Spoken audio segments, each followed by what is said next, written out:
What's up to the chat? What's up to the chat? What's up? Shout out to the Shark Tank. What's up, fellas? Appreciate you guys coming out, hanging out with us on this talk. Hot Mic Friday. Thank you for showing up for the Hot Mic Friday. It's gonna be a hot mic tonight. Y'all know we got to represent the Black History Month. You know how that works. And when I say Black History, I mean for every man of color. That's how it works out. We get 1 month out of the year, so we might as well represent. Cause we gonna represent tonight. Hey y'all, don't forget to hit them likes. Don't forget to hit them likes. Don't forget to hit them likes. Shark Tank. Stand up, represent. Anybody and everybody who comes to the show, watching the show tonight, please help us out here and participate in our poll. You know, we're always trying to do something different. You know, because we want to know where we at. That's why we put the poll out there. Get an idea of where everybody head at. Temperature check time. Don't forget to take the poll. I know I have over 800 views. And I'm only getting like 200 plus taking the poll. The poll is free, people. The damn poll don't cost nothing. They don't know who's doing the voting. So participate. It's okay.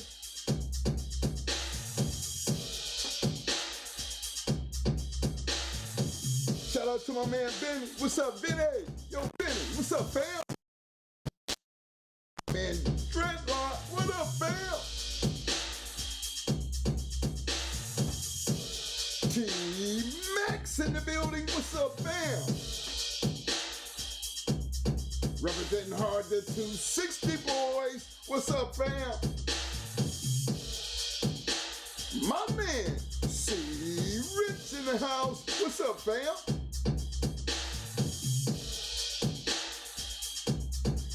Yo, Russell Shaw. What's up, fam?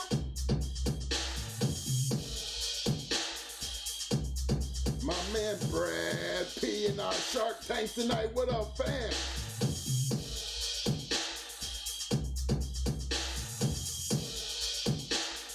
T.A. Georgia boys in the house. What's up, fam?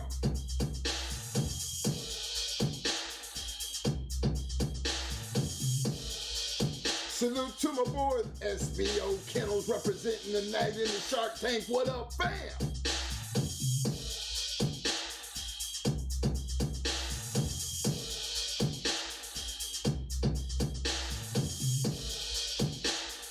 My man Dickie Foster's in the house, long time supporter. What up, fam?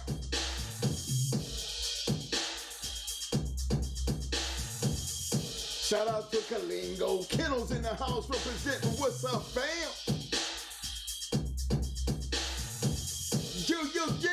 Yo, JTR. I see you, fam. Shout out to my man, Tony Montana, American Pitbull Terrier, representing in the Shark Tank tonight. What's up, fam?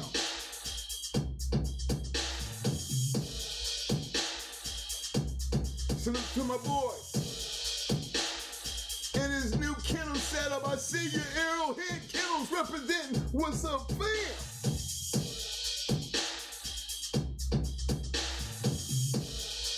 My man, Double M Despos in the house. What's up, fam?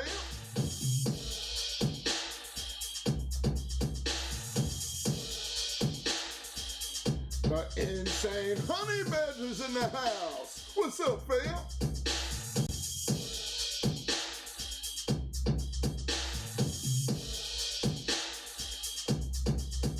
Yo, shout out to my boy, the Eli Monsters in the house representing in the Shark Tank. What's up, fam?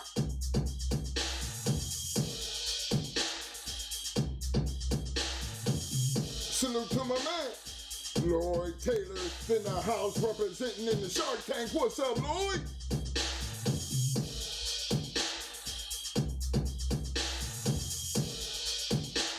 My man, Mr. Ron King's in the house. What's up, Ron?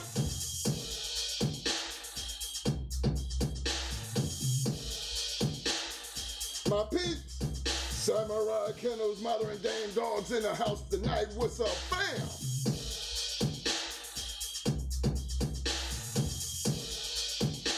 My man, Frederick has Bobs in the house. What's up, Frederick? What's up, fam?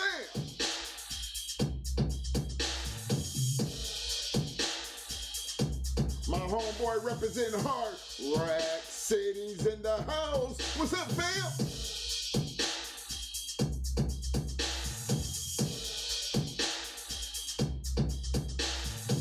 Salute to my man, Bulldog Jones in the house. What's up, fam?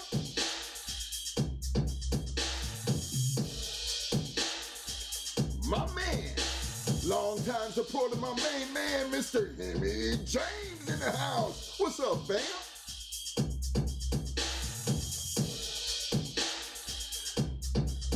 Another big shout out to my little brother up in the house, my man, Jermaine Hunter's in the house. What's up, fam?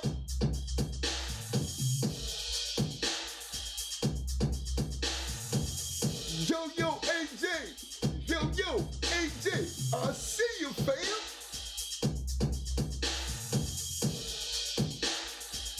My man, Mr. Timothy Carter's in the Shark Tank tonight. What's up, fam?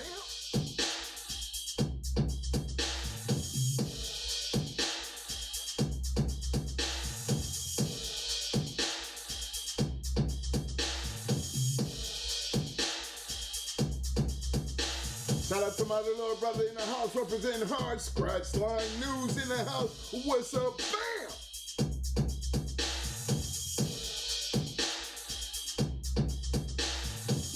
What up to my man Ice B in the house. What's up, fam? Yo, Bo in there. What up, fam?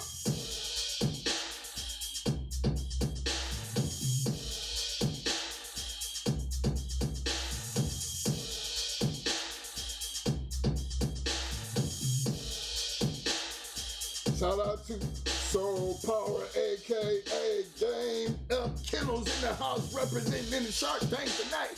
What's up, fam?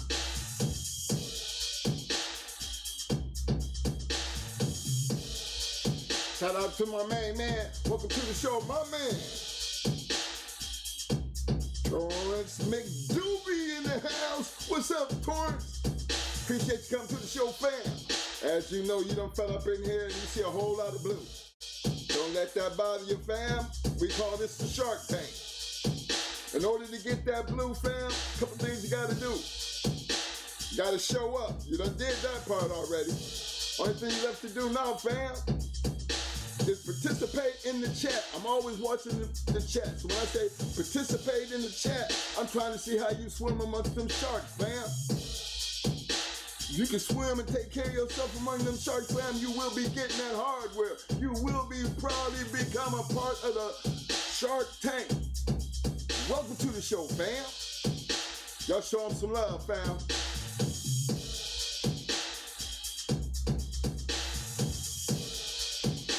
Yo, windmill. What up, fam?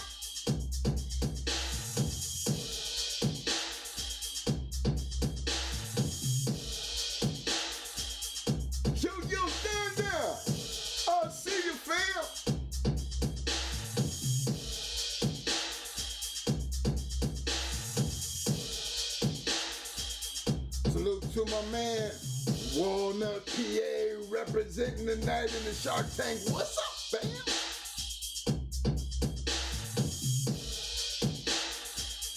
Yo, JTR, I see you, fam. What's up?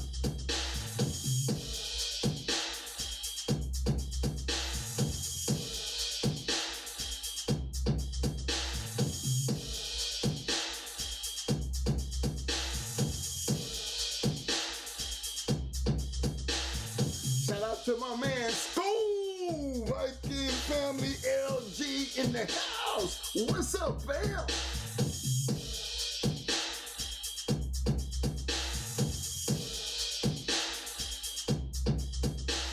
to my man, Just the Dog Man at USA Canines. Welcome to the show, fam. Appreciate having you tonight, fam. Check it out. I know you see all this blue. That blue don't cost you nothing, fam. Only thing you got to do is, first of all, we ask everybody to show up. You done that. Now that you're here, all you got to do is participate in the chat. What I mean, participate in the chat, you know what I mean? You know, you got comments, you know, state your piece, you know what I mean? Let me see how you swimming amongst these sharks. I see you can handle yourself, fam. You will be getting that hardware. Appreciate you coming to the show. Enjoy yourself. Don't forget to participate, because I'm always watching the chat.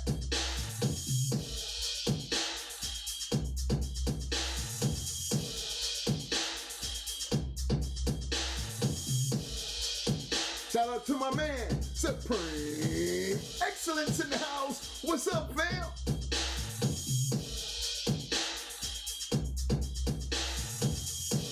Shout out to my man, Martinez Dame Dogs in the house.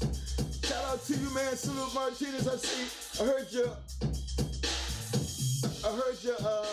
your interview on Fat Bills, fam. You handled yourself well. Proud of you, bro. Get with me. Get with me.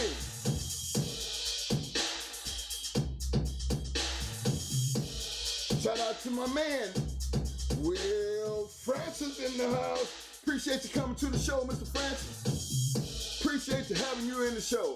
I don't know if you heard it or not, but again, I know you see all this blue. I'm telling you, this blue is really what represents the Shark Tank. In order to get that blue, it don't cost you nothing. All you gotta do is show up. You done did that already. Next thing you gotta do is show up. What I mean by that, just participate in the chat, fam. That's all you got to do. Let me see how you swim amongst these sharks. You be able to do that, fam, guess what? You will be getting that hardware. Trust me.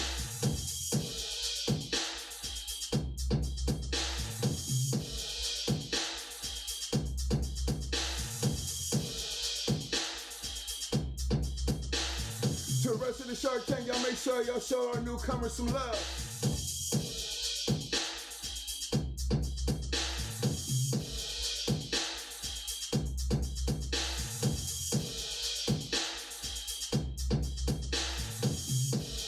Shout out to my brother in the house, my man, Bakari, a.k.a. Only in America. Kennels in the house. What's up, fam?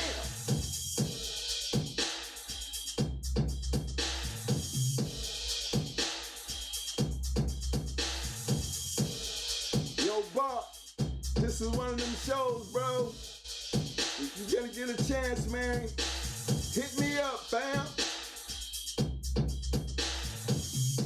This is gonna be a Hot Mic Friday one.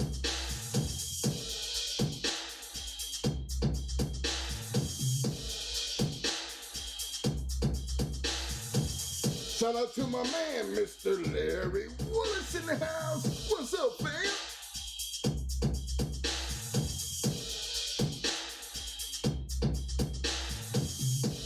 Shout out to my man, Styles Kennels in the house. What's up, fam?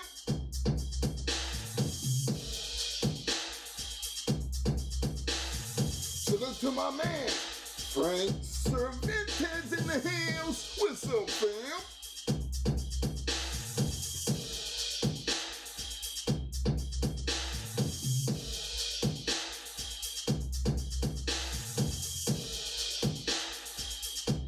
Yo, old man. Yo, old man. What up, fam?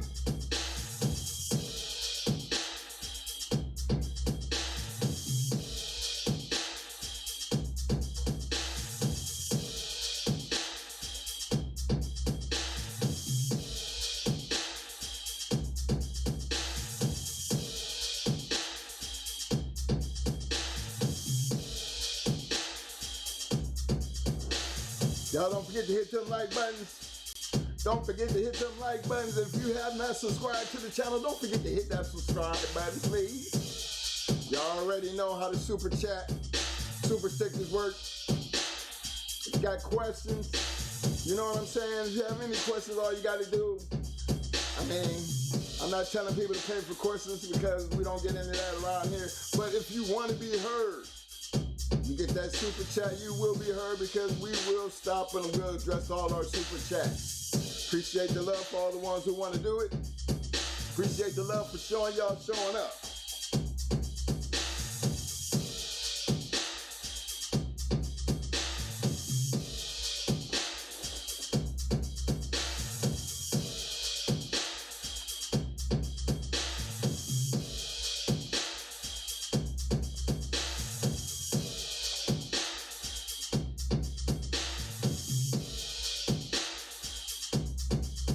Shout out to my other brother, walking down round big stepping in the heels. What's up, fam?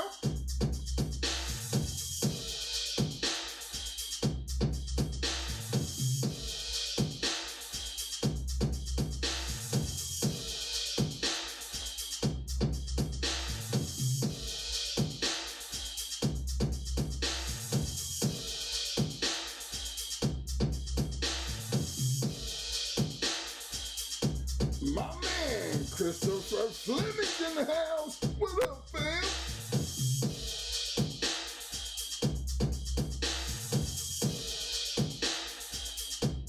Shout out to my man, Damian Johnson's in the house. What up, fam?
Another quick thing to all my viewers, to everybody that's out there tonight, y'all don't forget to take and participate in that poll. Participate in the poll. Shout out to my man, Ethan Brown's in the house representing. What up, fam?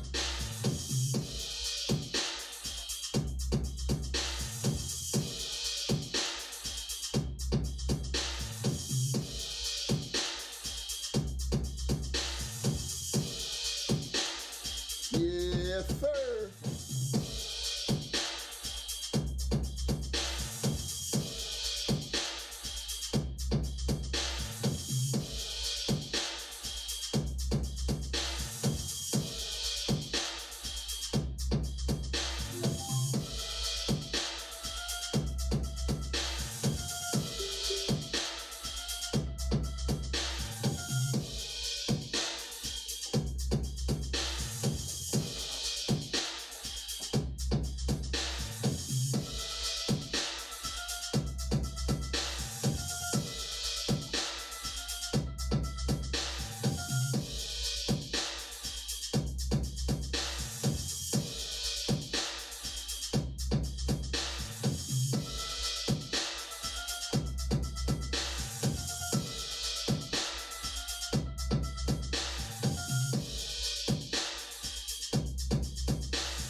Shout out to my man D-Ross in the house. What's up, fam?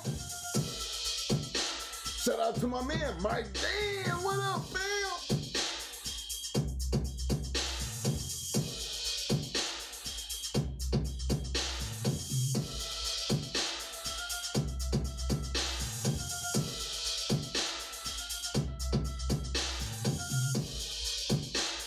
Shout out to my man Albus Ignis Kennels in the house. Representing in the Shark Tank. Representing tonight. What's up, fam? Y'all know my man Mike Lee in his house. What's up, Mike? Y'all know before we sit down, we gotta make sure y'all done got out. Y'all done fed them animals, huh?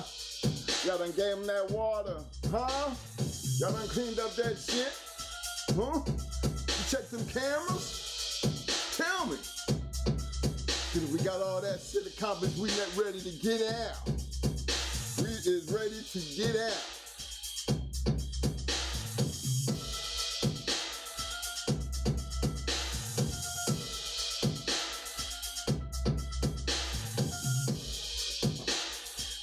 What up, Shark Tank? What's up? Appreciate everybody showing up tonight. You know what I'm saying? We're trying to make sure this room gets full. So I don't want nobody missing nothing again. You know, this is Black History Month, so guess what? We're gonna show homage to all our men of color and the American Pit Bull Terrier fraternity. Because guess what? They do exist. And we're going to talk about them and show and give them the love, show the recognition, show the impact that they have had on the growth and the importance and influence and the trendsetters. They have created this amazing animal to become not just worldwide, but culture-wide. You know what I'm saying? We hear them in the songs. Y'all know Snoop Dogg, DMX, Jack Johnson, my man John Wick. You already know what his pet was. You know what I'm saying? So these are a lot of things that we got to represent, man, because guess what? That bulldog, they never going to be able to get rid of it. We might not, we're going to have to stop calling it an American Pit Bull. We might have to come up with a new name because I just can't believe that, you know what I mean, we headed in the direction of Band Nation, you know what I'm saying? So let me deal with this situation. I'm gonna be right in. Until then, I got my man Makari showed up in the house tonight, and we gonna kick this party off right. So y'all don't forget to hit them like buttons. While I'm doing it, don't forget to hit that subscribe button if it's your first time here. To all my new viewers, thank you for coming. And if you're in the chat, in the Shark Tank, don't forget that major word being that you're here. All you gotta do is participate, fam. And don't be surprised you look up and put something down and you already got your hardware. All I'm trying to do is see how you swim amongst these sharks. Hang on.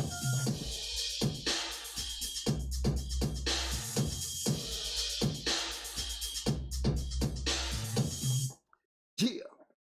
That's how we gonna do that, right? Hold on, let me make sure I got my brother on the phone here. 1 second here. See if he's still here.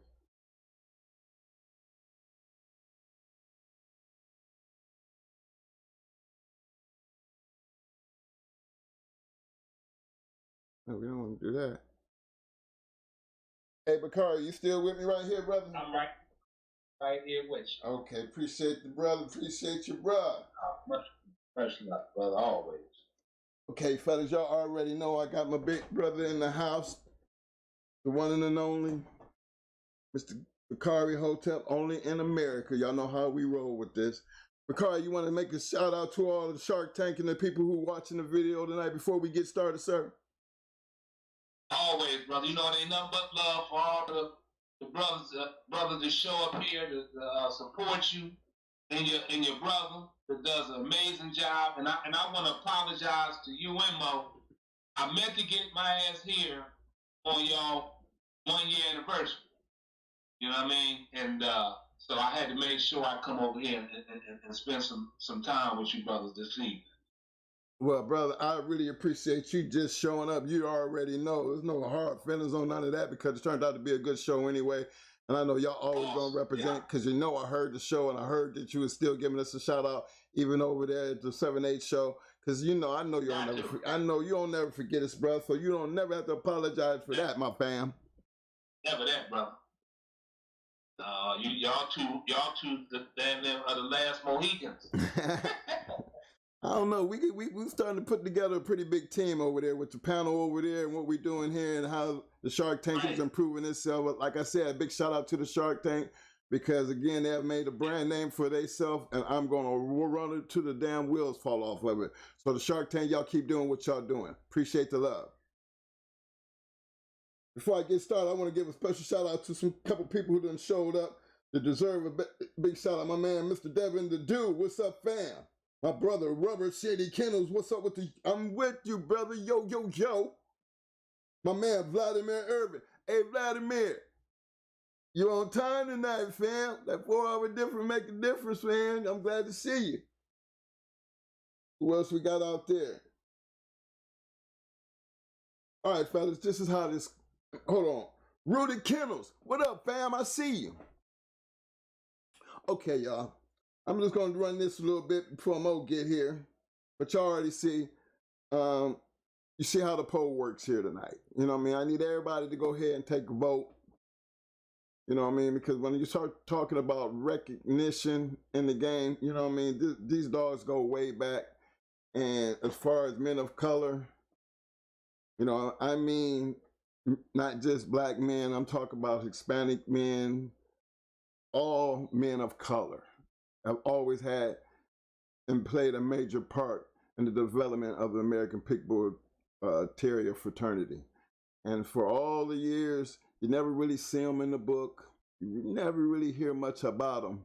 But then all of a sudden, you know, things change when you start seeing them in hip-hop videos, movies, you know, see how things change trends. Remember, they started out in the hip-hop videos before you even seen the first one in the movie.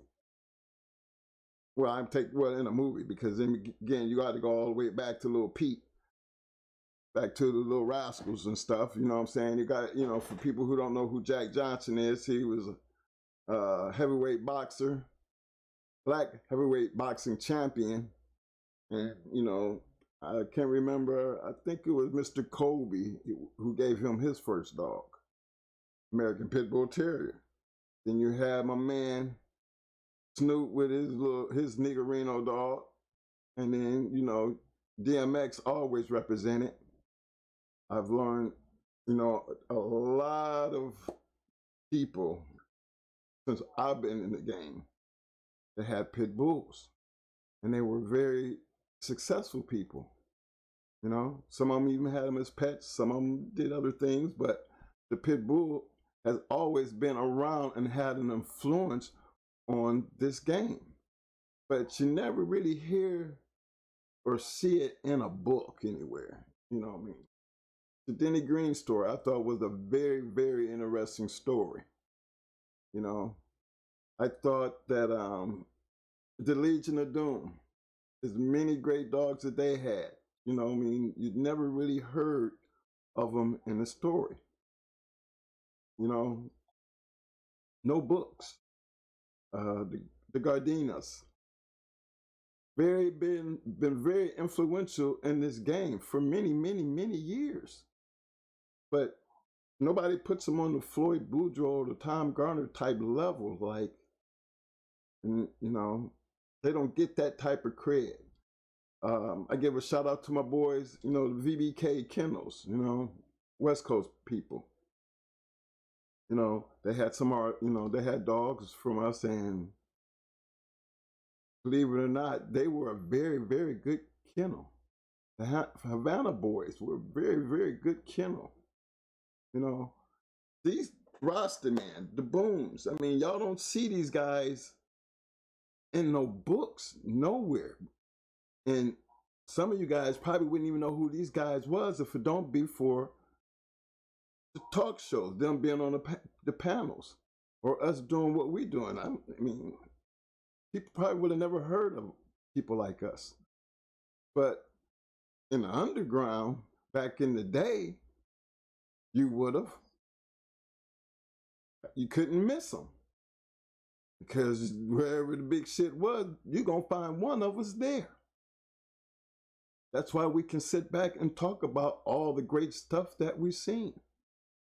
Was a part of. That's still a part of history. And that's something that nobody can take away from us. So then we have nothing but our responsibility is to do nothing but to discuss that history and bring it forward and give recognition where that recognition is due. And tonight, we're going to try to attempt that and bring up some of these names that some of you people might not have never heard of and give you a chance to, well, hey, go just look it up. Shout out to my man, Mr. Richard Garcia, because again, at least Schoolboy, he wrote his own books. So if anybody want to know about Schoolboys, you should be over there buying his books. You know what I'm saying? Because there's a lot of history in them books. And I don't want nobody just to be sitting here telling you about Schoolboy when you can go and read about Schoolboy. I mean, a lot of you guys just sit there and listen to him, but don't have no idea of who he really is. Which is shocking to me because, again, how can you not really know a person of that high caliber and knowledge and not know who you're actually sitting there listening to? You know, don't just go with the fad like, well, because everybody just saying it's Schoolboy, so everybody trying to jump on a bandwagon. No, don't jump on a bandwagon unless you know what the kind of wagon you're jumping on. So when these people talk to you, you can understand that you're getting reputable information from somebody who needs to be recognized as a person of valuable, recognized information. You know what I'm saying? My man, big brother, Bakari, you still with me, fam? I'm right here, brother. Hey, brother, go ahead and put something down on that situation right there because you know you was a part of that big movement when the dogs first started hitting the video scenes, you know, and everything that led up to that, how that came about. Remember, because that just didn't happen overnight, did it? No, it didn't. Well, if I can, I want to address I see like some of the comments, and I don't want anybody to think, because first of all, I don't know if y'all understand the twins. I don't know if we ever told y'all, and I want to say, make sure I'm saying this right. Twins, your mom is white in terms of when we talk about white people. I don't even really like the color mentioning this because I ain't never seen a white or black person in my life. But just for what I'm saying, your mother's is a Caucasian woman, and your father is a African descent, brother, correct? Yeah. Yeah. Okay. So for anybody that hears you coming up here doing what, you know, and I really don't even do a Black History Month per se because I feel like American history is our history. And exactly. just have it in terms of 1 month, I really does no justice. So I really don't really deal with it, but just for the hell of it and what you're doing, I'm going to support that. But for anybody that thinks, you know, that, well, why does color matter? I just wanted to know that you have both different parents, so you definitely ain't coming up here for no superior shit or no inferior shit. Right. Well, you know, we've always made that clear. We've always made that clear from day one. One thing coming up the way I've come up, and for the people who don't know who I am, don't take my color for, you know, as something crazy, because again, I don't look at color. I can't see color. Right. Because if I have to choose and pick like that between a mother and a father, my wife is mixed. My children will be considered mixed. Half of my whole entire family would be considered mixed. So I cannot see color. So you'll never ever find yourself putting me ever in a situation where I feel like I got to choose on anything, because it's not about choice. This is about life in general. You can't look at the color on my skin and all of a sudden think that you're going to classify me, because I won't let you do that, because the only way you can classify me is because of my name and who I am. And I don't think you guys really know me personally to know who I am. Well, don't let my color fool you, because I've always told you, and I've seen a couple of people try to address that black and white issue with me about racism. When again, racism is something that's been around long before I was even born. So when it comes to race, I don't see color. It does not fit what I do in life, because I don't pick sides, and I don't let nobody put me on a side because of the way I look. Because if my mother was sitting here and my father was sitting here, then y'all would have a whole new different outlook on how that's supposed to work. You understand? So we don't get caught up in that. So I don't want the Shark Tank or anybody else to get caught up in why we do what we do. Again, and if you notice, I didn't make this a black and white issue. I made this a men of color. Okay? That's anything that's non-white. Understand that. Anything that's non-white. And that's not a racial issue. What I'm giving homage to is the men of color and their participation in this American Pit Bull Terrier fraternity. And that's where we should be taking this moving forward. We're going to take the race part out of it and just deal with strictly the color. Okay? All right, brother, go ahead. You got it. Right. And let me just elaborate. And at no means, when the good brother says he doesn't see color, is he not acknowledging there's systemic racism heavy in North America and throughout a whole lot of parts of the world. Okay, so that's part of the reason what we say in terms of certain people of color may not get the recognition they deserve, is of course, and I'm not going to say that it has been a plotted out thing to make sure that we haven't been noticed. It's just that they were predominantly the ones that was the majority of the dogs and was doing most of the writing of the books and things of that nature, and their faces were just things. Not that it wasn't people of color, in it at the very beginning, or to the fact that Bill Tudor got a lot of his dogs from a brother that you would never hear about, William Pickett. A lot of his stuff he got right from that brother. You understand? And it's not even noted. And the pedigrees, or people can't see things and know that's where a lot of them came from, and a lot of them were stolen from right as well.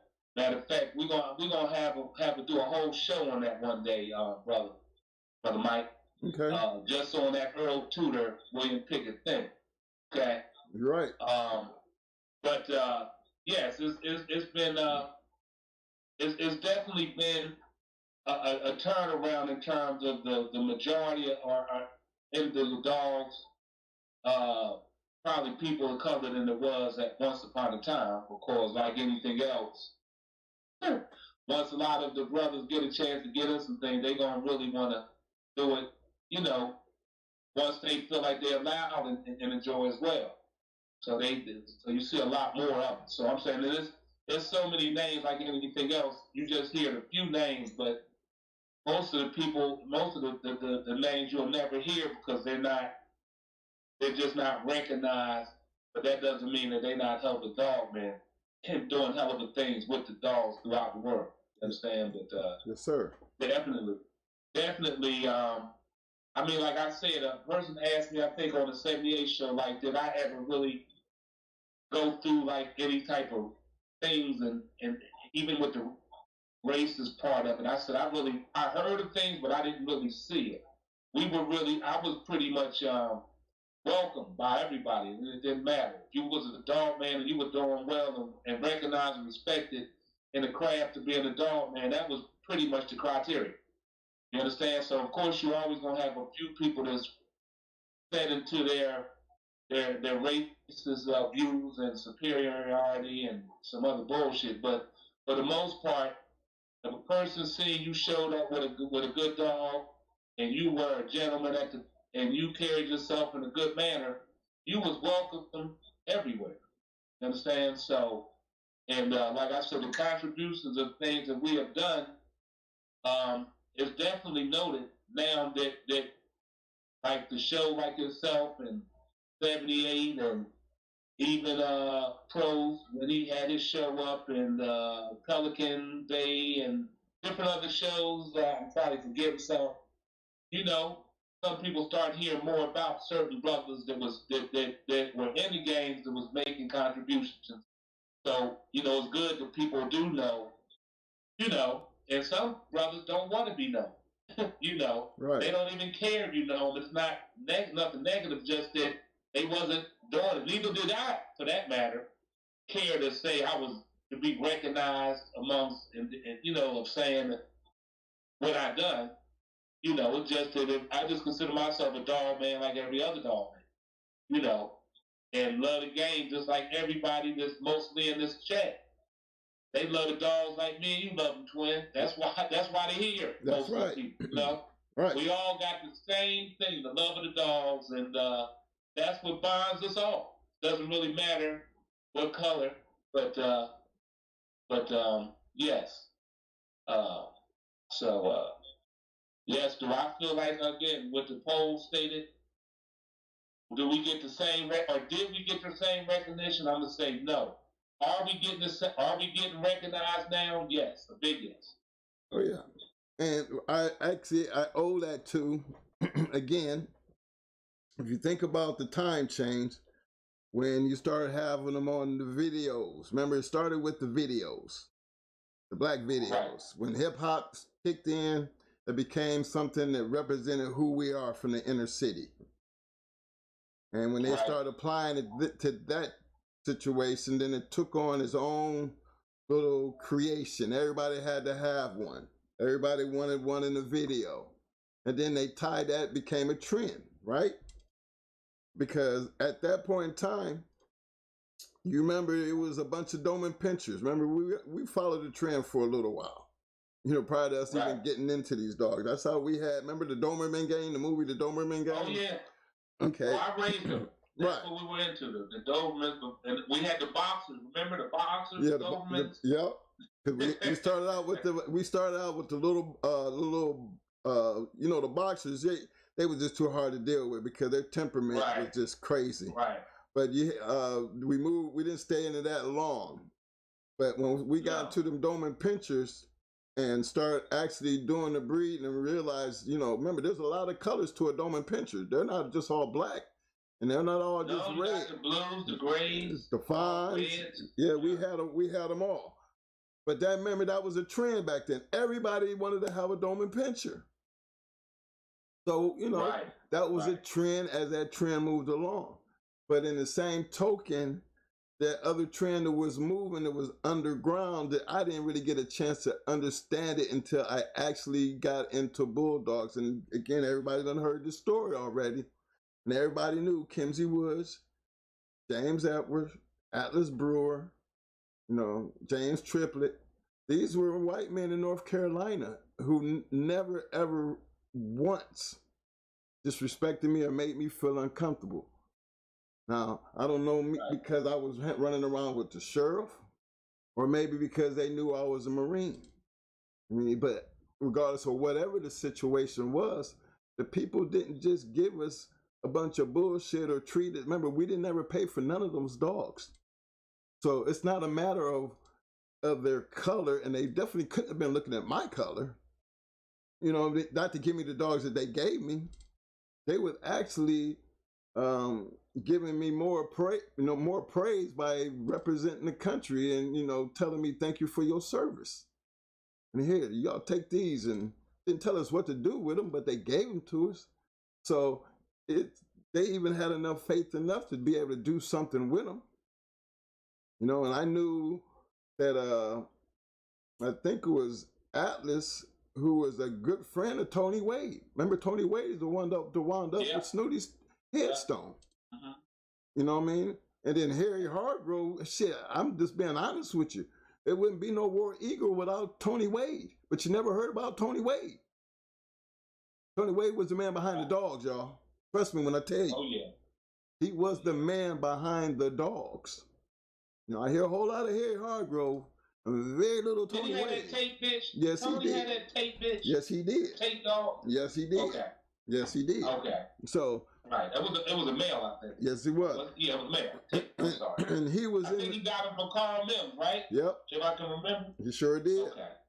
But look at all the people that, they was running around and the things that they were doing and things that Tony was doing. because he had the opportunity to do. The things that we did because we had the opportunity to do. You know what I mean? Never trying to class nobody down, but have the opportunity to become a part of something, you know, and not have to start from scratch, but start with the best, you know? And that's, to me, is what happened. And when the trends and tides had changed, when you start seeing the Snoop Dogs and the DMXs and everybody jumping on the bandwagon of the American Pit Bull. But then there was other things going on underground which changed the game. Because at one point in time, we didn't have those across the line situations. It was a time to where, from my understanding, taking like the Denny Greens of the day, the Masons, Pop Mason, and things that they would go through back in the day, that they end up having some of the greatest dogs known. And, you know, when you got them kind of animals, wasn't too many people, regardless of what color, trying to mess with you. It wasn't due to the color, trust me when I tell you. It was due to the dogs. You know what I mean? And that's something that I've always wanted everybody to understand. You know, if you throw the color out and just think about these men and their dogs, give them the respect because of the animals that they had. They didn't just have animals. They had animals that even everybody knew, you know, them boys got some dogs over there. That trend took hold, and that became like a big change in the American Pit Bull Terrier, you know, underground game. Because now you got a lot of guys coming out with these good dogs, and then they, you know, you crossing those, that color boundary, you know what I'm saying? To where you got the Chico Lopez's and Stone City Kennels and the hardcores. Remember, look at these dogs, fellas. These men had great dogs, but these great dogs started across the barrier. So at some point, there had to be a relationship with the people to do the things that we did. And when we did the things that we did, we always gave homage to where it come from. Remember, you can always look in everybody's pedigree and know where it came from. Because of where it come from, you got to give a love to the person who took it and done something with it. I try to tell you about Victor did not make all those champions. Do your homework, look at the people who made the champions, all of them. I guarantee you they're all of color. And that part right there deserves to be known and heard, because they run around here screaming red boy. They run around here screaming Jeep. But everybody really don't want to talk about the Mayday. And you wonder why. That's why we have to give homage to something. You can hate it all you want, but you can't change the fact. And the fact is, it changed the game. Fact is, men of color caused that change. Am I right, Bakari? Haven't said a lie yet, brother. Okay, just keep up with me, man. Keep up with me, because it's like a need to know and understand that the Bulldog game, I never looked at it from that point of view. I've always looked at it from the people that I was learning it from, whether it be my Puerto Rican friends, my white friends, and all my black friends. Because again, I always looked at it as a fraternity situation. So when I try to give homage to, you know, my men of color, I stop and look at, well, how come I don't see Schoolboy in none of the great books I've seen? And then you go back and you pick up Schoolboy's books and you look at all the people that this man done been around. He don't deserve to have his name in that book somewhere? That he got to put all them people in his book. But he's not in their book. So I feel like everybody who actually has the opportunity to listen to a legend, like Richard Garcia, aka Schoolboy, to me, he's a living he's a living legend. Okay, how many of them can we sit back and say that we have now? We don't have like the Pat Patricks and the Maurice Carvers and the Tudor and all them other guys, and I think Floyd, he's still out there. But imagine if you had them kind of people where you could pick up the phone and talk to, like the Bakaris, the Rastaman Booms. You know what I mean? Somebody you can get back on that thing and see. And then because when you hear me talk about it, I'm not just talking about them like, there's a whole lot of people out here with dogs. But there's a reason why you listen to these people. I hope there's a really reason why you listen to us. Because we didn't just have dogs. You know what I'm saying? No, y'all were doing them. We was doing dogs. And we run amongst the people who was doing dogs with us. And I don't think nobody paid really attention if we was trying to be good or great. We was just doing something that we love, and we didn't care a damn about who and what and where and anything else when it came to that. And look at all the racial lines that we crossed in the process of doing that. That's the part I give the recognition to, because we made so many accomplishments and did so many big things, and y'all still talking about a lot of the dogs that we did them with. You know what I'm saying? I think we still talking about Tyrone, ain't we? Bakari, ain't we still talking about Tyrone? Oh, yeah. To this day.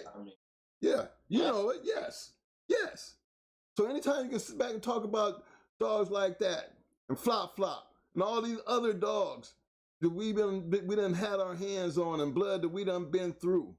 These are people that should be known for their accomplishments, because you wouldn't be talking about them if they didn't have something to talk about. So we're gonna make sure. If I can get in there. Yes, sir. You sure can. When first of all, we wasn't looking for no approval from anybody. It's like when you got into the dogs, it didn't matter. It wasn't like it was ran by specific people. You understand? So when we got there, it wasn't like we needed any approval. We just came in there wanting to kick some ass, and it didn't matter who it was. You understand? So it didn't matter. Nobody was saying, well, it had to be this person of this particular color or anything. No, we just wanted whoever had a good dog, that's what we was after. You know what I mean? So, and I'm going to just say this. Without, is my phone breaking up? No, you're doing fine. Okay. Without people of color, I wouldn't have never been who I was in the dogs, because I never met anybody other than people of color who I came in the dogs with. I got my dogs from a person of color, and my help came from melanated people. All of them, predominantly, in terms of what to do with them, how to do them. So, I mean, I owe everything. Even if me and East Coast Assassin didn't have the greatest relationship, without that brother, who I look up to very much in terms of one of the top dog men, I don't give a damn about what color. He got to be in there. Bob Pitts, another one from the Gusto Boys, very instrumental. Mr. T, may he rest in peace. Very instrumental. Rastaman Boom, very instrumental. McNasty, even though I didn't like some of the shit he did, but as far as he was very instrumental in me with the dogs. Me and Perry Powell might not see the greatest eyes, but back then he was. I mean, you know, I still got nothing but love for him, because I see him as a person that was in it before me. Manzi Paynes and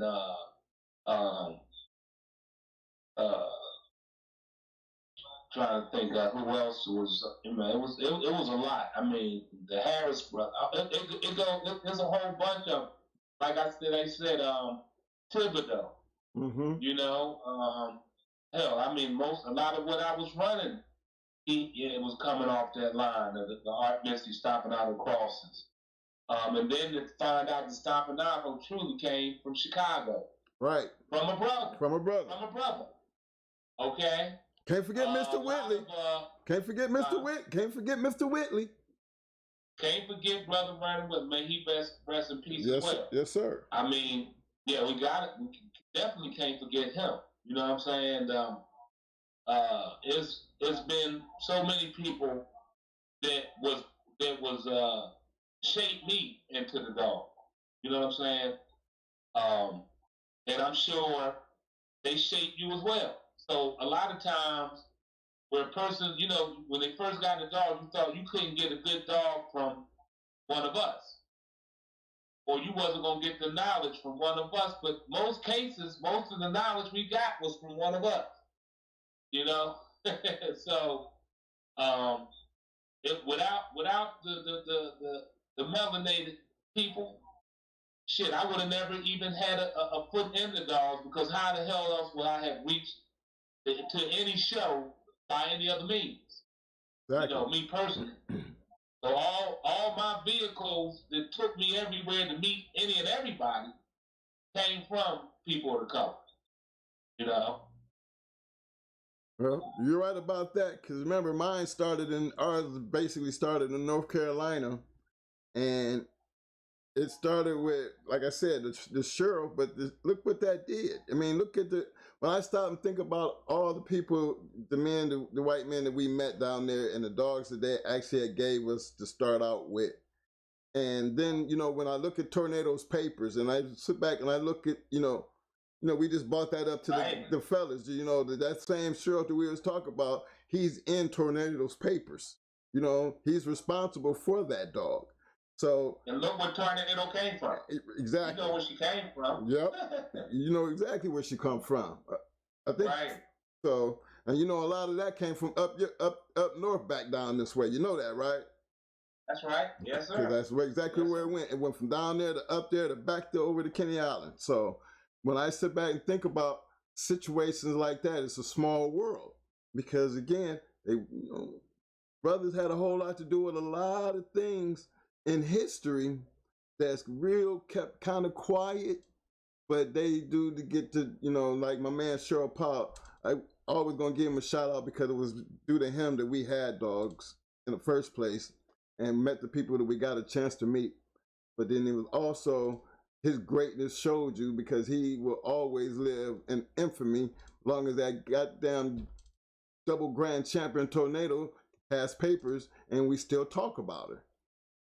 Because you can't talk about the man that had her. You got to also talk about the man that had a big major part of why she became who she was.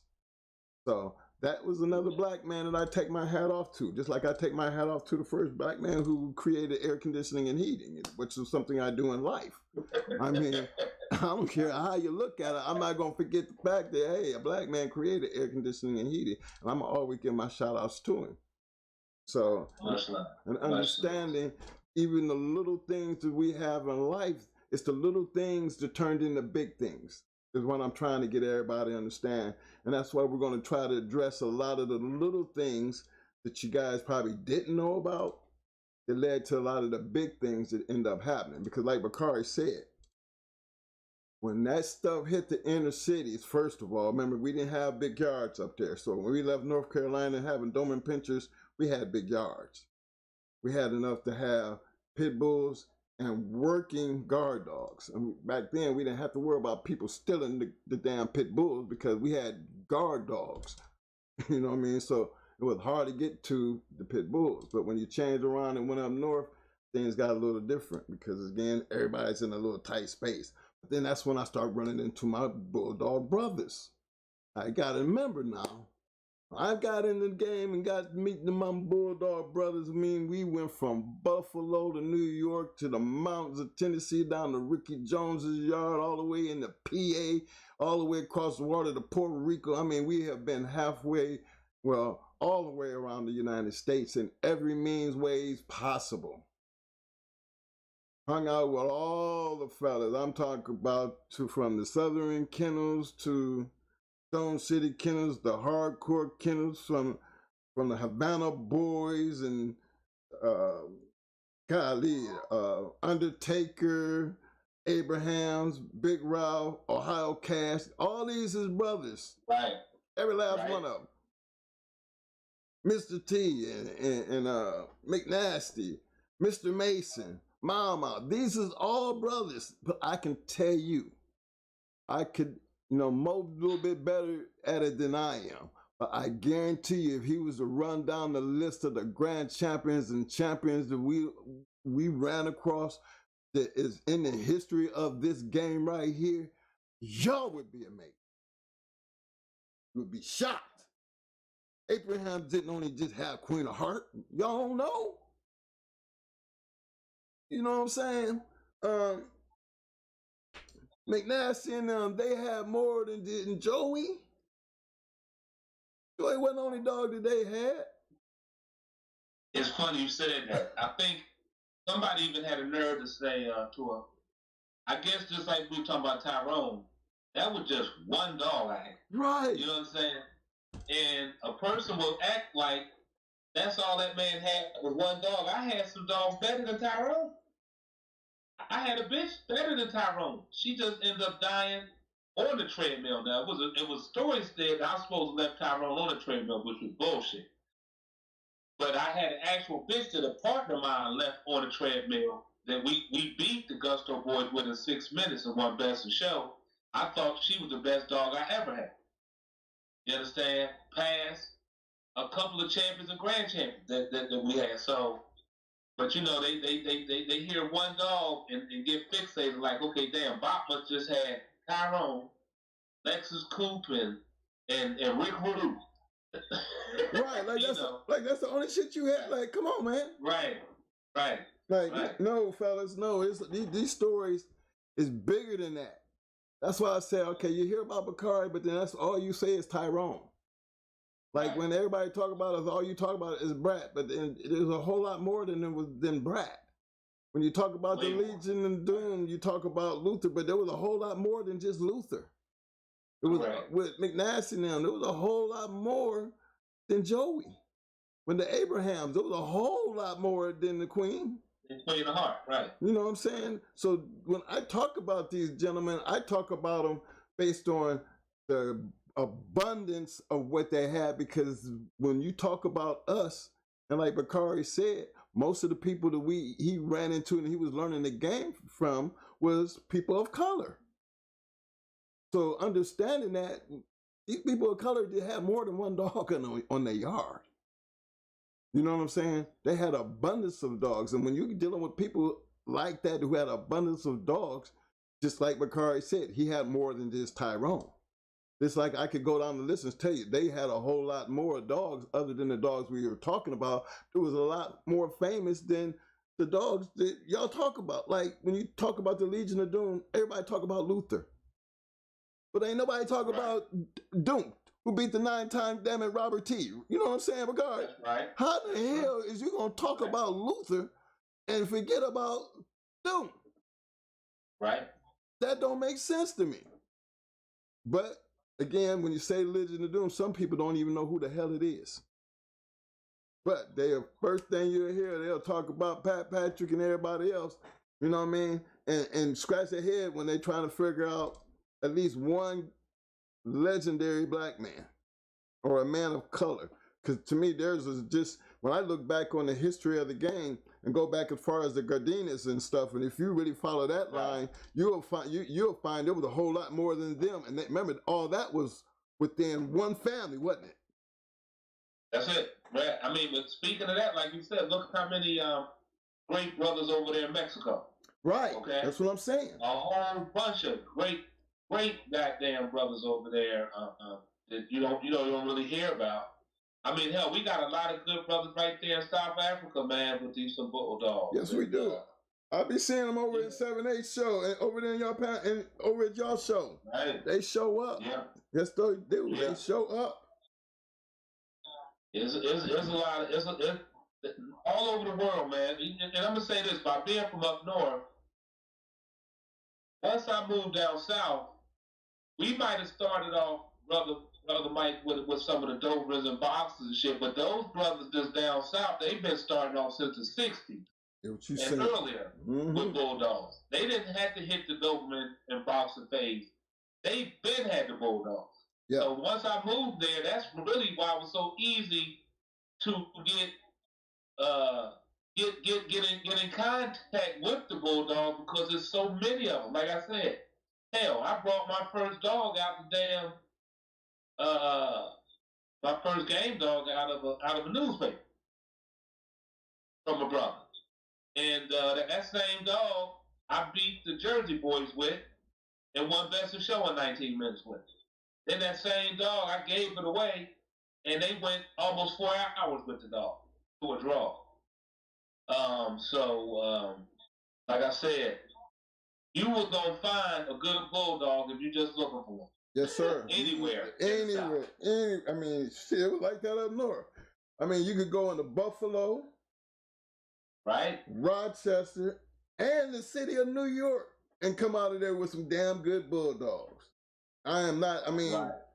That damn pit dog is in the house. I mean, if he in the house, he'd be the first one to tell you.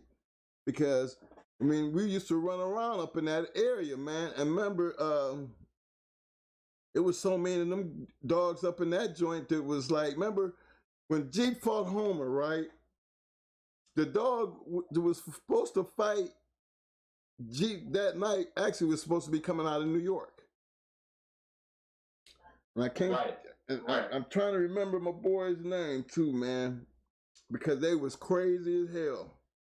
But I think they dog got sick and they didn't want to pay that 10G, that 10G on the forfeit. And that's how they ended up working their hand, and Homer wound up in that situation. Even me, I think Homer would have had a better chance if he had been put in a proper situation instead of that last minute situation. You know, we talk about it was a great fight, but hell, the hats ought to need to go off to Homer. You know what I'm saying? Because Homer was the one put in a bad situation. And sure the hell wasn't Jeep. You know what I'm saying? Both of them, I tell you what, you can't go wrong with breeding in either one of those lines. That's right. You know? Well, that was another thing about the brothers too, that and how we end up doing a lot of the great breedings that came out of just the men of color being able to cross them barriers and make some of the most astounding breedings that led up to a lot of the dogs that we was using. Because remember, we was using a lot of the dogs based off of what we was breeding. That's true. I mean, I don't remember, I didn't see too many actually going out buying grown dogs to do nothing with. You know, now up north in Detroit, you know how, now Detroit, a different story, because you know what they was doing. God damn, them boys, they see something, they buy it out the box. You know what I mean? And they rocking and rolling with it. But very seldom, that's why I always said, you know, McNasty and Abrahams and Big Ralph and them, they wasn't the brothers that I knew as, you know, big time breeding kind of guys. You know what I'm saying? They would always had another way of going out buying dogs. Yeah, McNasty, I mean, you know, he was going to go buy, him and Mr. T going to find whoever got the baddest joint, and they going to try to pick it up. Yeah. Most of what they was doing. You know what I mean? So they didn't care who they brought it from. They didn't care what the bloodline was. They just wanted a good damn bulldog so they can go out there and race with, you know? Right. Yeah, that's how, basically, I looked at the Abrahams, too. They basically was the same way. Cause they King David dog, they didn't breed. They bought him. When I seen him lost, I seen both Migraine and Radar were bought dogs that turned out to be a great show. So a lot of that cross, you know, a lot of the people, the ones that I knew that was breeding, I got a big chance to see that when I was dealing with Mao and the Masons and Ohio Cash, you know, dudes that was actually breeding their own stock. My boys up out of Cleveland, they was breeding that shit. You know, I know a B. Oreo who owned Bullet, you know, Champion Bullet. And, you know, and to me, Bullet, if, you know, people hadn't been scared of him, you know, when brothers be scared of a dog, you know what I'm saying? You know, because there's not too many brothers that really have great dogs that people don't go after. But back in the time where like Bullet's situation, He should have been a grand champion, but what nobody foolish enough to go into him. Dogs like that, or, you know, like I didn't understand how Luther could come up and have 7 fights. Remember, he even fought Bobby Hall. Yeah. Because they was that. I mean, remember they was really trying to break old Legion of Doom down. Remember, they went in after Dunk with Robert T, 9-time winner, and Bobby Hall bought that piece of shit up there that he thought he was gonna go knock off Luther for number, you know, who was a 6-time winner at the time. I think you might. So they just know you talking about Bill Struthers. Bill Struthers, Legion of Doom. Right. Yeah. So for those who don't know, Bill Struthers, right out of Warren, Ohio, you know, Legion of Doom, Grand Champion right. Luther, Grand Champion Doom. He put to sleep everything he went into. Everything. I think Bobby Hall got out of there because his shit jumped out the pit. That's the only reason that was the only one that escaped the death because it jumped out. Yeah, he was the only one to escape that death claw because he jumped out. Right. And I think that was 6 minutes. Yeah, it was quick. I can't remember the time, but I know it was fast. I think it was 6. It was fast. It was 6 minutes, and he 6 minutes, and I think he when he got away from Luther, he jumped on Bobby. Bobby tried to grab him, and he bit Bobby and jumped out the pit, and they had to go get him. So. Oh yeah. And when I look at situations, you know who was a bad boy down that way too was Nooney. Nooney was. Oh yeah. Ooh, what you mean? Oh yeah. Nooney was a bad boy. He wasn't nothing to be playing with, was he? No, I mean, like I said, that whole Detroit, like I said, with Delta Force doing them, bad boys too, man. If I could throw a shout out to it, I mean, they can't hear me, but I want to bring them up. Baltimore Ryan. Yeah. Baltimore Chuck. You know, may they both rest in peace, man. That was 2 good brothers that they were like little brothers to me. You know what I'm saying? And don't really miss those 2 good brothers, man. You know. Right. Well, you know, they again rolled with them too. You know, I speak on them from the sense like. Well, you know, me, I'm always only going to be on the business side of things. I was more like the guy who was, like Mo, he more can get into the dog part, but I got into the human side of the people involved behind the dogs. You know what I'm saying? And I got a chance to know them outside the dogs. You know, like, damn, you know, when they want to talk dog, they go get Mo. When they want to go have some fun and go out and have some drinks and just kick it, they go get Mike. You know what I'm saying? So there was always a life outside of the dog. When you know a person, you know, from a personal level, it made things look a lot more comfortable when you're dealing in a dog situation. You feel me? Because, you know, back then I didn't really worry about too many brothers. I mean, I didn't deal with a whole bunch of that backstabbing shit. You know what I'm saying? Even when it came down to Victor. You know, my man Victor. Remember, Victor had Brat, and then Victor left the country with Brat. You know what I mean?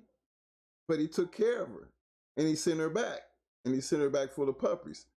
So, you know, back then, you kind of had a lot more trust in the people that you was dealing with compared to, I don't know how things would be now because of the relationship that you had built with a person that you could trust them to that degree. You feel what I'm saying? Oh, yes. Oh, yeah. So that's one of the other things that I liked about the whole recognition and trying to recognize why we got a lot of things done. Because when we all ran in different circles, but we was all in the fast lane with the same common goal, you ran across a lot of people that you kind of like had a relationship with.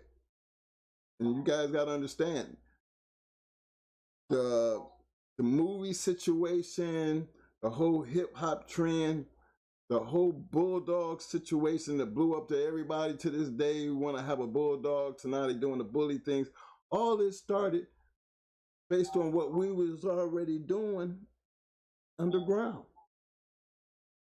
I think all the trouble came when they bought it from underground and brought it to the light. I really truly believe that. Yeah, definitely. That to me was the changeover that hurt everything, because now you made it a trend. Now, once that trend took off the way it took off, it brought a lot of popularity, which brought a lot of the wrong people dealing with the dogs. And that to me is what created the issues that we have today. Wrong people with a dangerous animal. But back then, we didn't have to worry about our kids being ate up by our dogs. You know what I mean? We didn't have those crucial mistakes. You know, it was just, things were just so much different back then, which caused the trend to blow up the way it was, because guess what?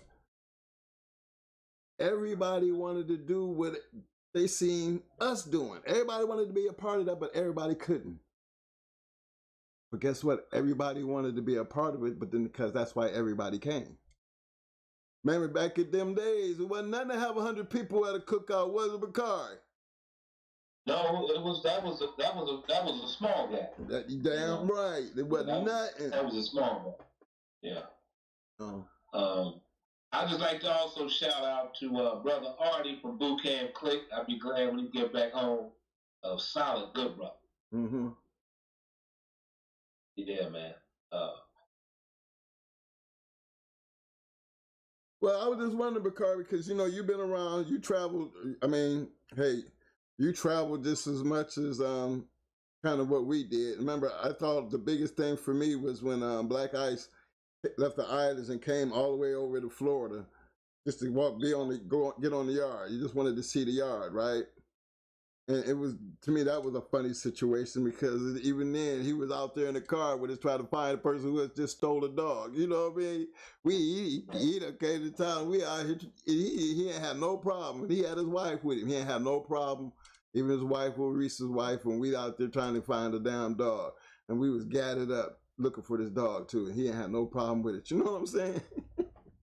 Yeah, shout out to the brothers Black Ice. That was a nice little thing y'all had the other day. Much love to the good brothers as well. Yeah. With Mau, with the Masons, Rudy, Lockdown Rudy. Yeah. Mark from Mad, Dead Serious Kennels. Like I said, nothing but love for Big Ralph. You know what I'm saying? A lot of good brothers. Man, I can go on and on. I don't know if everybody want to be shouted, but yeah, but you already know. Second to none. Second to none, right? Yeah, you know what I mean? Can't forget my man. You know what I'm saying? Tony Rogers, can't forget him. Tony Rogers, yes, sir. Yeah, definitely can't forget him.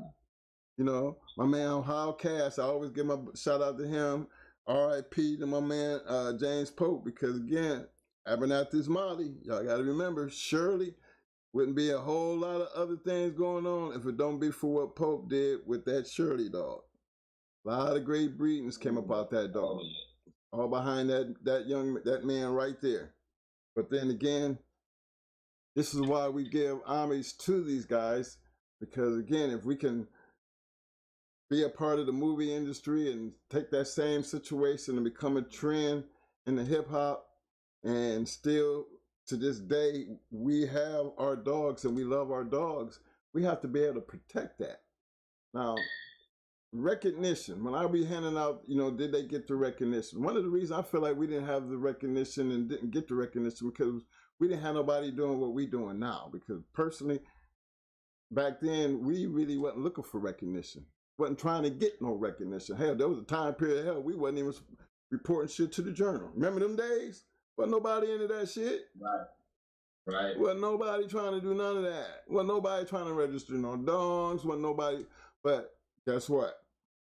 Because of the dogs, quote, they were basically, y'all need to give the breeders, the people behind the dogs, their recognition. Remember, Victor had a big, he had a big problem with us, them boys that we was running with, not having those dogs registry because they didn't care and not reporting their shit to the journal. I mean, he wouldn't give them their papers because they wasn't reporting shit. But he wasn't the only, Victor wasn't the only one like that. The only reason Victor got like that is because guess what? Everybody else was being like that too. So, you know, trust me, it wasn't all just the men of color, because the men of color, wasn't none of them really trying to do none of that. But guess where they was getting the dogs, where the issue was coming from.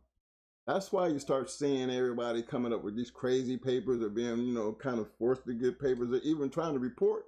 Because if you actually look into an actual journal, I guarantee you can count on one hand how many black men or men of color is actually in there selling dogs. Am I lying? Just tell me if I'm wrong, Jakari. No, not at all, bro. Okay, because that's something that you can see for yourself. Very seldom see a man of color in the journal selling a damn thing, because they really wasn't trying to do none of that. And that, again, that takes me back to the things that you don't know, and you shouldn't have to be able to do that kind of stuff to be recognized. You know, this is why I bring it to the forefront, simply because recognition wasn't something that these guys that we speak about tonight, that any one of us was looking for.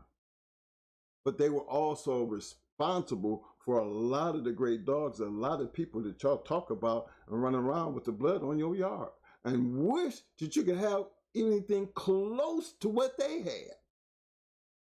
That's what you're wishing, because it spoke for itself.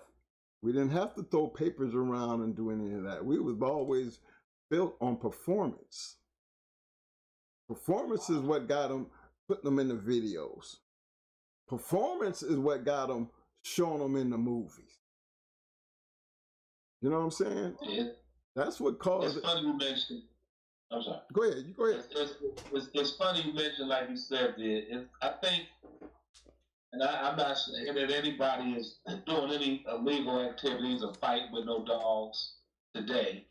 So we're talking about historical accounts. But I will say this. Just from what I hear so many people talk about pedigrees. It's ridiculous. You know what I'm saying? Like, I can't remember at no time back in the day that pedigrees was the main topic of conversation. Right. At all. Matter of fact, you really didn't even know what nobody was running because it was none of your business. You know, so wasn't nobody showing up to a show pretty much saying, this is what I have off of this. You know what I mean? Because who wants the Betty Crocker recipe to someone's success given to your opponents who you compete against? That's right. It makes no sense. Makes no sense. I mean, like this love you see in basketball and football today, that shit wasn't back in the day.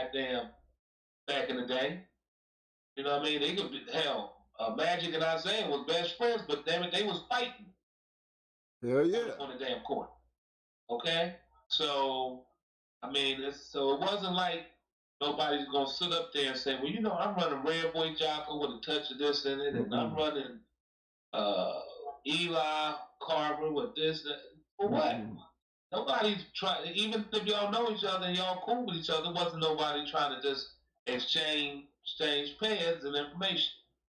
We just live in a technological day where everything's on social medias and pairs online and all that stuff that we never had back then. Right. So one's thing they was using was just their own secret sauces, you know. But today a person will run up there like their pet was actually gonna go out and hunt for them. I've yet to see any pet go anywhere further than where you drop them goddamn things. That's as far as they go. That's right. Well, you know, and I done heard my brother sit here plenty of times, and tell you about the formula. But let me explain something about the formula. I'm going to show you what was actually going on based on the formula. We got around a lot, and a lot that we seen, and I'm pretty sure you've heard him say that, we didn't go off of no papers. We based all our decisions off of what we seen. And if you seen something that you liked, you made it a point to go find out who got it and can I get something. Am I lying, Bakar? Not at all. If you seen it, now we got out enough that we seen a whole lot. You done seen a lot just like what we have. Now, it wasn't nothing to go out there and be like, I need to get some of that kind of blood, right? And do whatever it took to make that shit happen, right? But when the papers pop up, if the papers happen to look the way they look, then you understand why you got what you got. Ain't that the truth? Don't be hating on me like I picked the papers up first, because we didn't. It wasn't ever nothing about the papers, all. I'm going to tell you that right. Never was about the papers. It was always based on what you seen.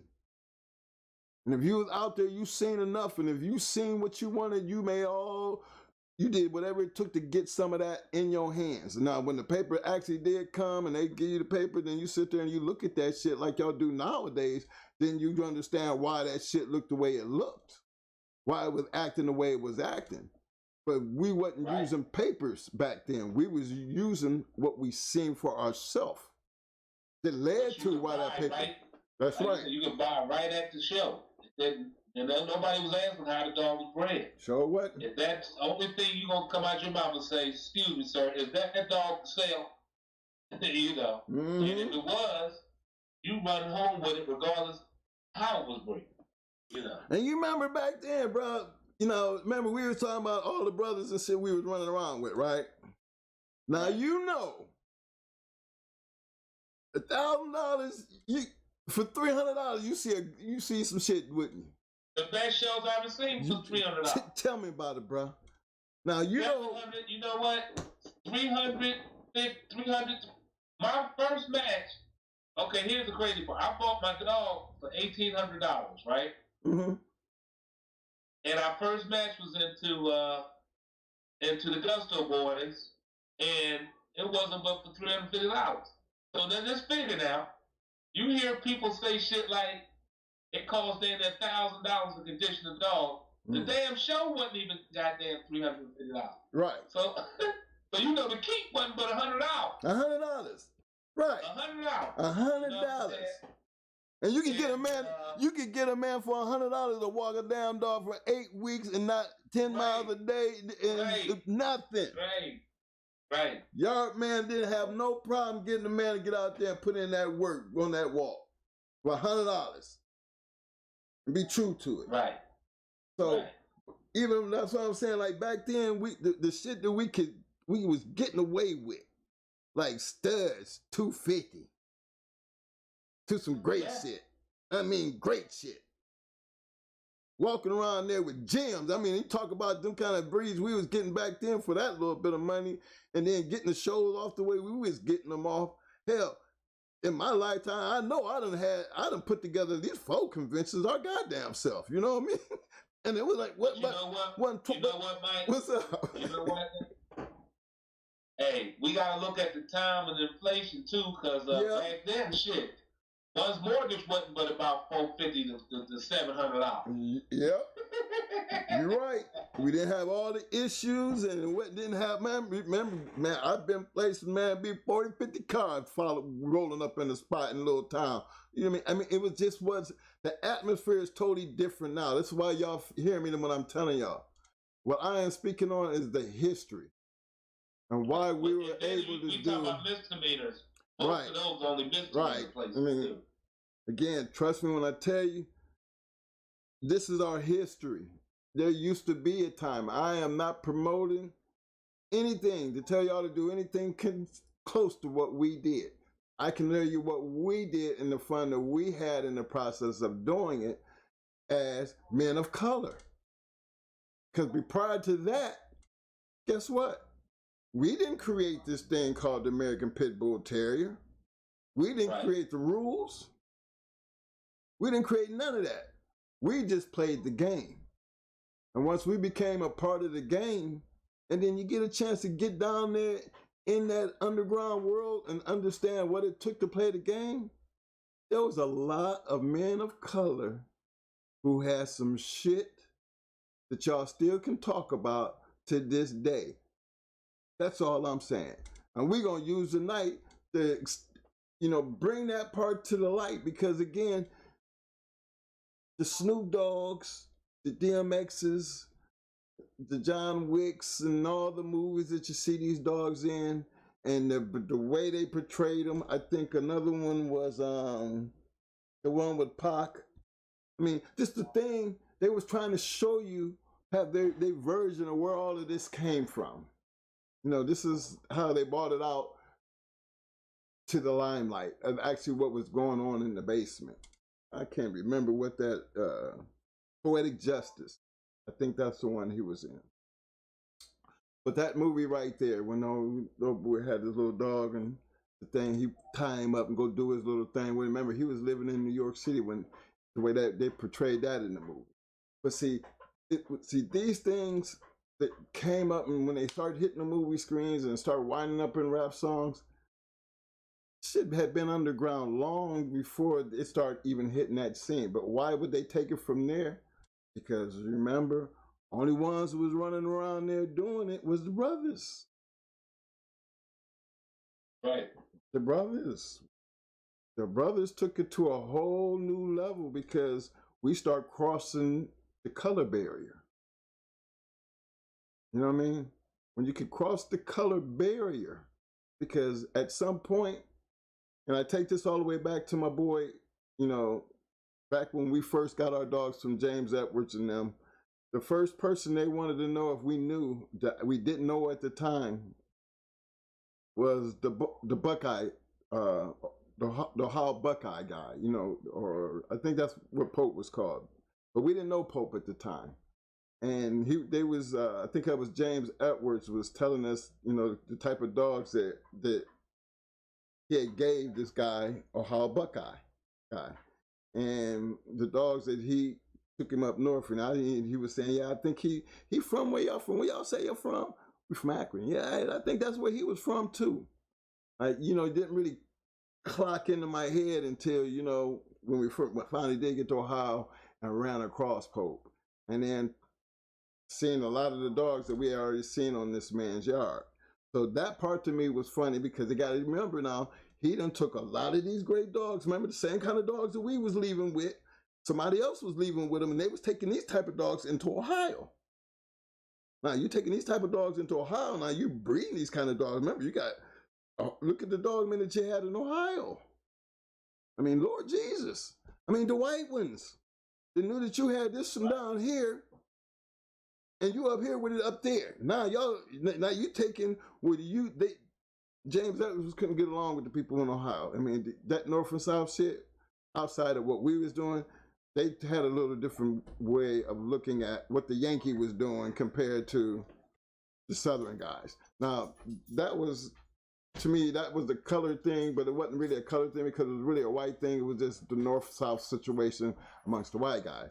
Because there was plenty of times I heard Atlas and James Brewer talk about them Yankees from up north. I wouldn't sell them one goddamn dog. You know what I mean?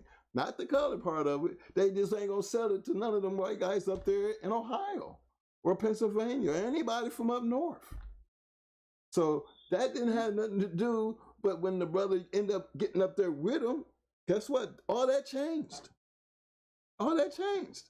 Because they didn't have to go up north and come down here to deal with that. The brothers already had them up there. And you had some of the best breedings that was known in this game to this day. And they worked. Am I right, Bakari? And that's how they did it, because you came from up north. Hey, listen.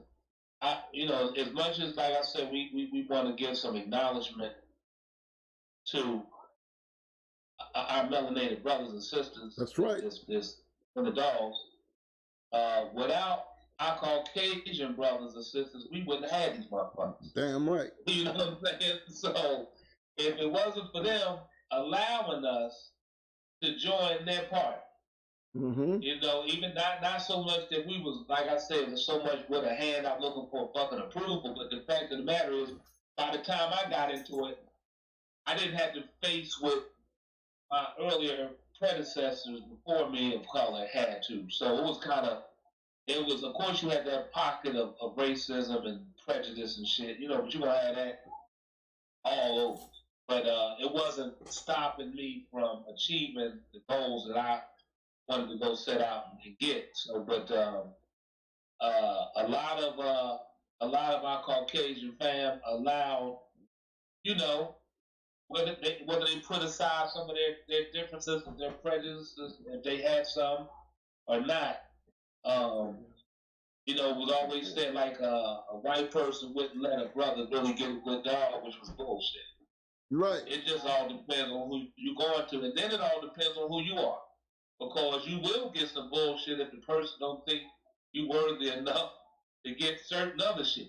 Right. It's like they say, levels to this shit. It's just like I hear people say about Pat Patrick. The me and Pat Patrick, we done fell out a long time ago, but I still respect his program and the dogs I got from him. And they'll say, damn, Bach, our shit don't be like shit you get from Pat. And I'll be saying, yeah, well, your relationship with Pat ain't like mine. You understand? Right. And so a person that has some of the best stuff on their yard, they're not going to just give it out to anybody who they don't think is going to be able to carry on the brand and the stuff they created. So when they know you going out there, you going to rep that dog you got from those people and do it justice, and they also will get recognition for a dog that they bred, and they can't wait to give it to brothers, twins, and McNasties, and Bulls, and anybody else. All the great brothers that's all over the world. They were getting dogs up. You know what I mean? They sure was. I just want to just make sure that anybody thinking that we was able to do it all by ourselves, that would be a misconception of the message I'm trying to make. That's the same. That's why you keep it. That's why you hear me tell me. I'm trying to fill that gap in how it actually happened. You know what I'm saying? Because it did happen.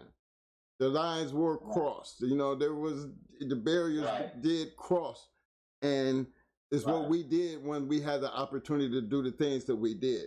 I seen Don. If it's the same 10-4, I don't know who Mr. Turner was, but if it's a 10-4, I think you're talking about that 10-4 was created on the Going Hard yard.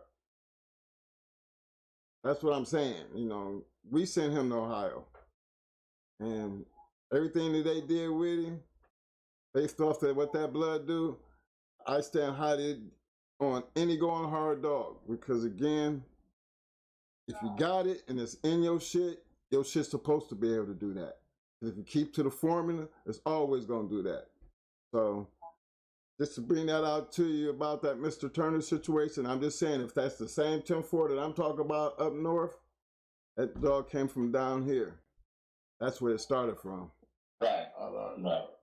That's right. So now that's just like, I mean, the country. We got my dear brother Fat Bill in the house now. Right. Speaking of Fat Bill, even right.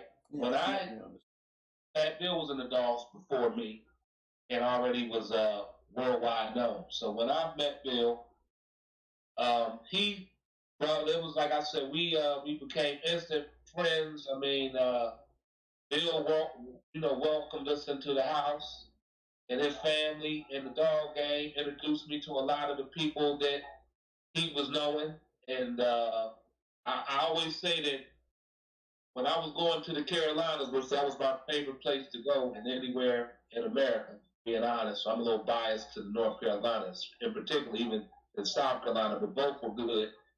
Fat Bill would roll the carpet out. So when we came there, shit, I mean, we didn't have to worry about really bringing no iron with us for the most part, because he had anybody was gonna race, because he had their asses in check and made sure that nobody that thought about being that way was gonna be able to say no inappropriate stuff around the brother. You know what I'm saying? So that Fat Bill was very instrumental in making sure the bridges didn't have no clash. It was all our stuff was done competitive, with everybody going home peacefully.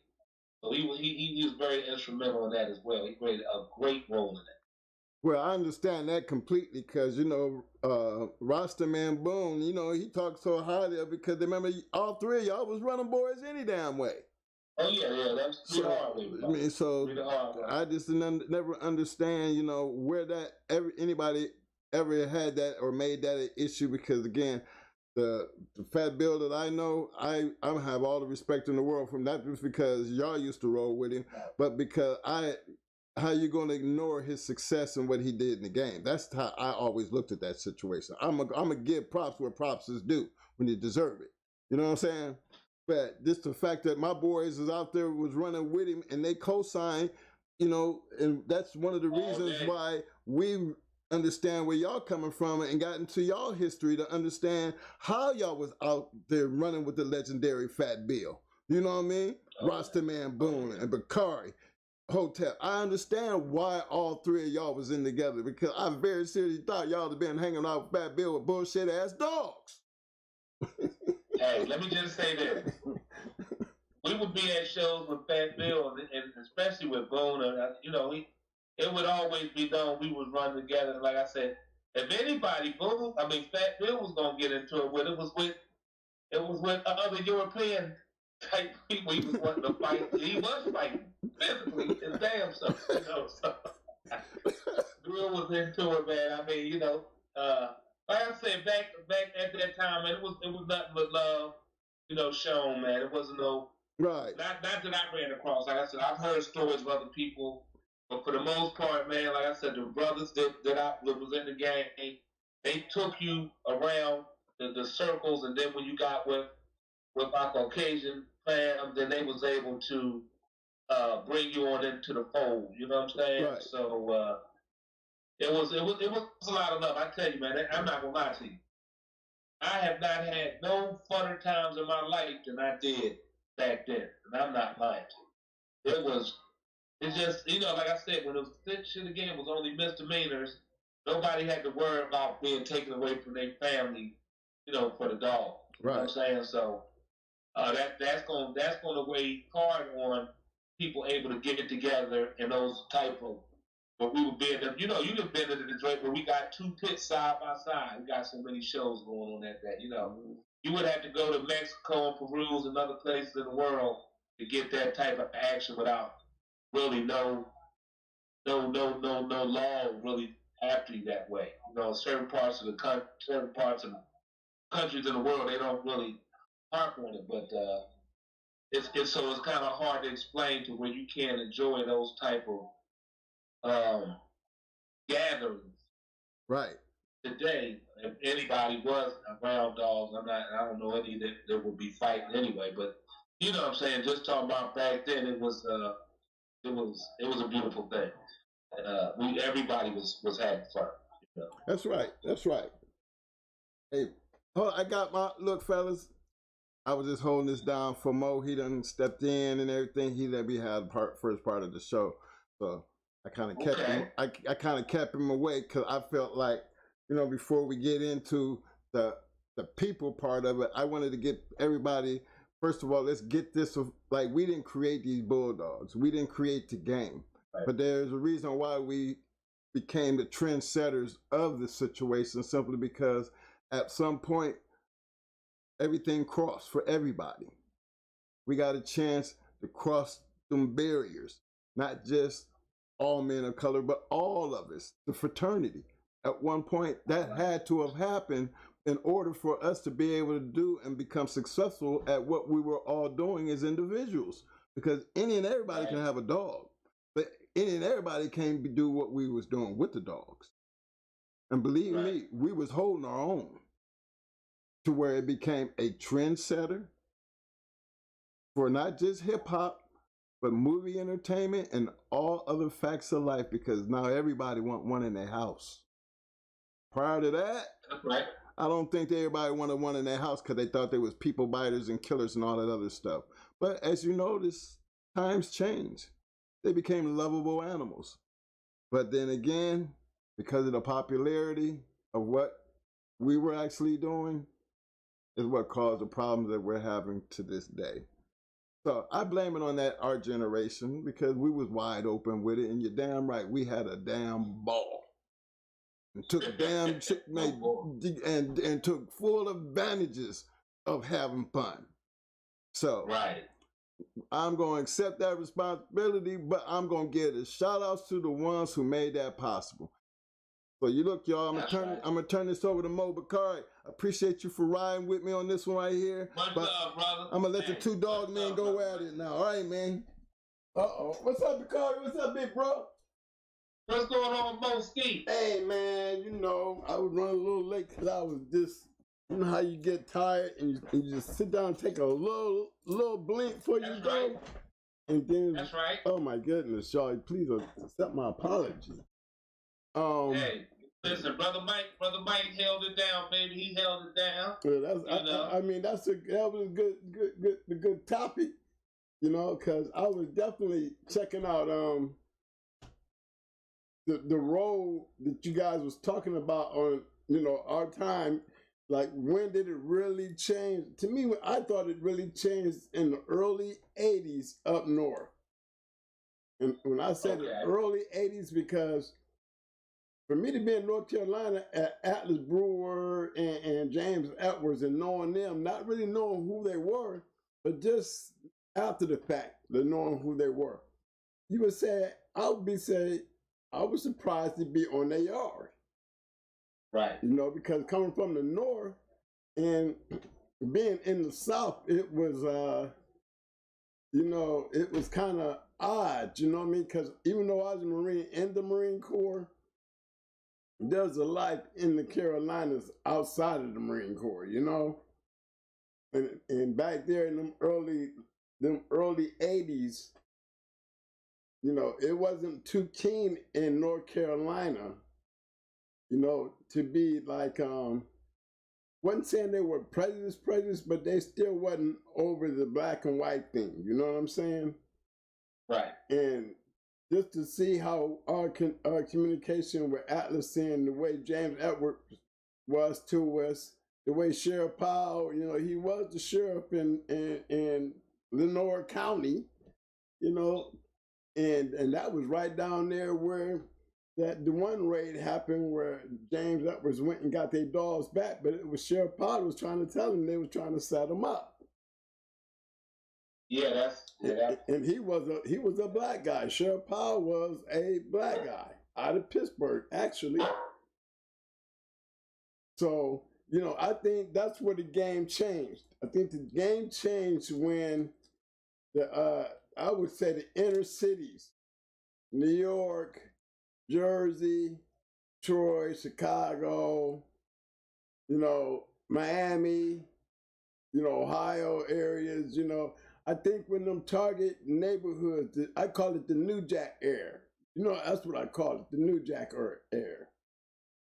When the New Jack era came to the scene, I think that's when the dog game, to me, got even better. You know what I'm saying? Right. Because, you know, you can't take nothing away from guys like y'all. I mean, I'm talking about I'm speaking an aspect of not just the going hard thing, but the aspect of what I was able to come in and see for myself when I first was introduced into the game. You know what I mean? I noticed that the inner cities, we had some badass dogs going on in that time, you know? And look where they was coming from. And, you know what I mean? Look where it was. Look where it was coming from. There was no Black Pat Patricks. There's always been a Mr. Cooper. You know, Mr. Cooper has always been a major name. And when it comes to Black Panthers back then, you know what I mean? Right. Oh, gotcha. You know, you just cannot ignore D. Cooper. He was a major asset in the history when it comes to dogs. Perry Powell, you know, even though to me Perry Powell had Termite, and that was a major name. You know, Termite and Perry Powell, them names right there go together. You know what I mean? You can't even talk about Termite until you understand who Perry Powell was, because he's really the major asset to when you're talking about Black Panthers. That's the only name that I relate to Perry Powell would be Termite. But and then like you, and no disrespect to you know him in terms of, he was known way before Termite even hit the scene. You know what I'm saying? Right. Like he was, because even JR that him and Melvin Gainey had, along with all the other damn good dogs they was running back then, You know, it's just that, you know, you got Cyrus and Cannibal Caddy and all of them came down off of Termite, but Perry and Ralph and all of them, they was running with some bad shit. You know, some nice bulldogs. Mm-hmm. You know? Then you got then you still when you got, don't forget Mr. Green. Mr. Green, Mr. Danny Green. That's right. Doing the hat apple. Yeah. He was one that was behind the scenes that made those major moves that really changed the game when it came down to the Yellow John and Jocko Cross. You know, he had he made some very high ass moves, and we cannot forget R.E.P. the Boyles man. No, he was another major asset and aspect into the game. And where they were getting these dogs, they were already in. Look, Mr. Green was in on with David Tanton and Mr. Cruz, right? So they had a plug. R.E.P. had a plug into the Boyle stuff. There's definitely a plug there, you know what I'm saying? Mr. Cooper, he's from the old school. I would have to say that about Mr. Cooper and old Mr. Mason. You know, the Eminem and them dad. You know, before there was Eminem and them, you know, Dad ran all that. But Dad had a plug. Look how Dad was plugged in, you know?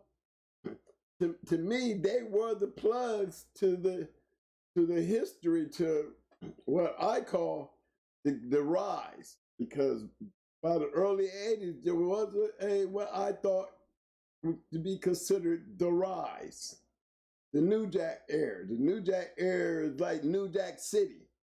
You know, when the crack cocaine game hit that actual TV, everybody still relates to New Jack City.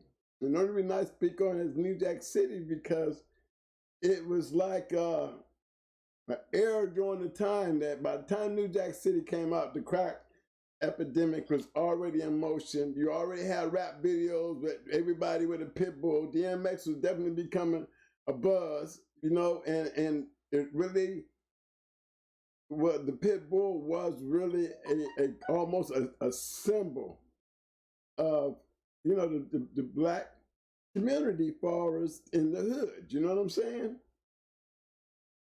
And I think a lot of it had to do with, you know, us being able to get our hands on the dogs. And maybe because we were in the city, a lot of these guys was in the city, and you didn't have a lot of space, and, you know, that really had to break the yards down to making us call on our dogs a little harder.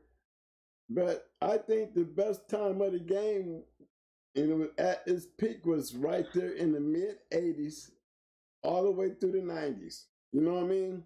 Because the level of the game had picked up on a whole different level than the level I actually came in on the game. I seen some nice dogs, but I seen some great dogs. By the time I got into the late 80s, early 90s, you know what I mean? The game had evolved into, you know, it wasn't even a white and black thing. It was just a combination of a bunch of great ass dogs, and you know, and like Pepper and those boys up in the area, you know, all them wasn't no black dudes. There was white dudes and all them, you know what I mean?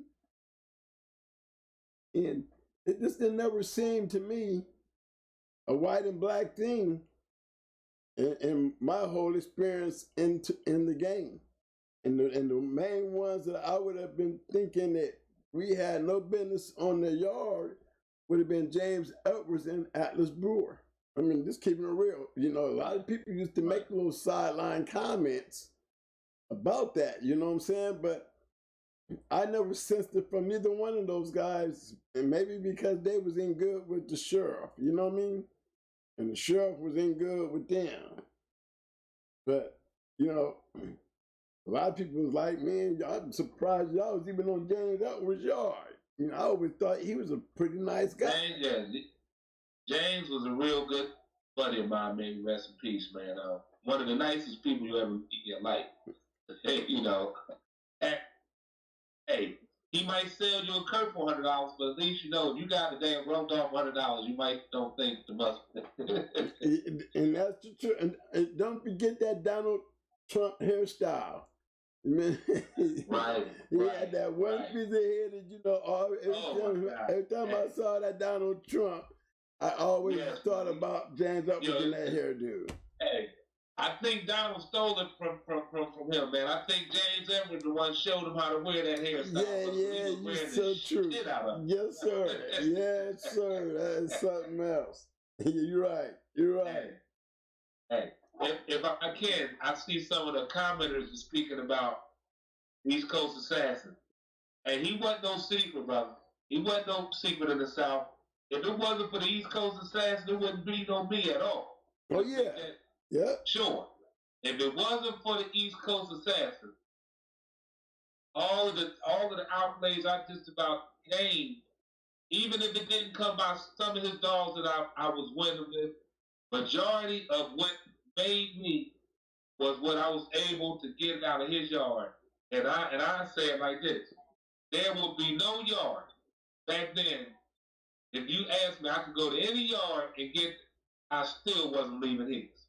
Because in order to beat that stuff he was running, shit, you had to come from Mars or somewhere else. Because his was on a whole other level.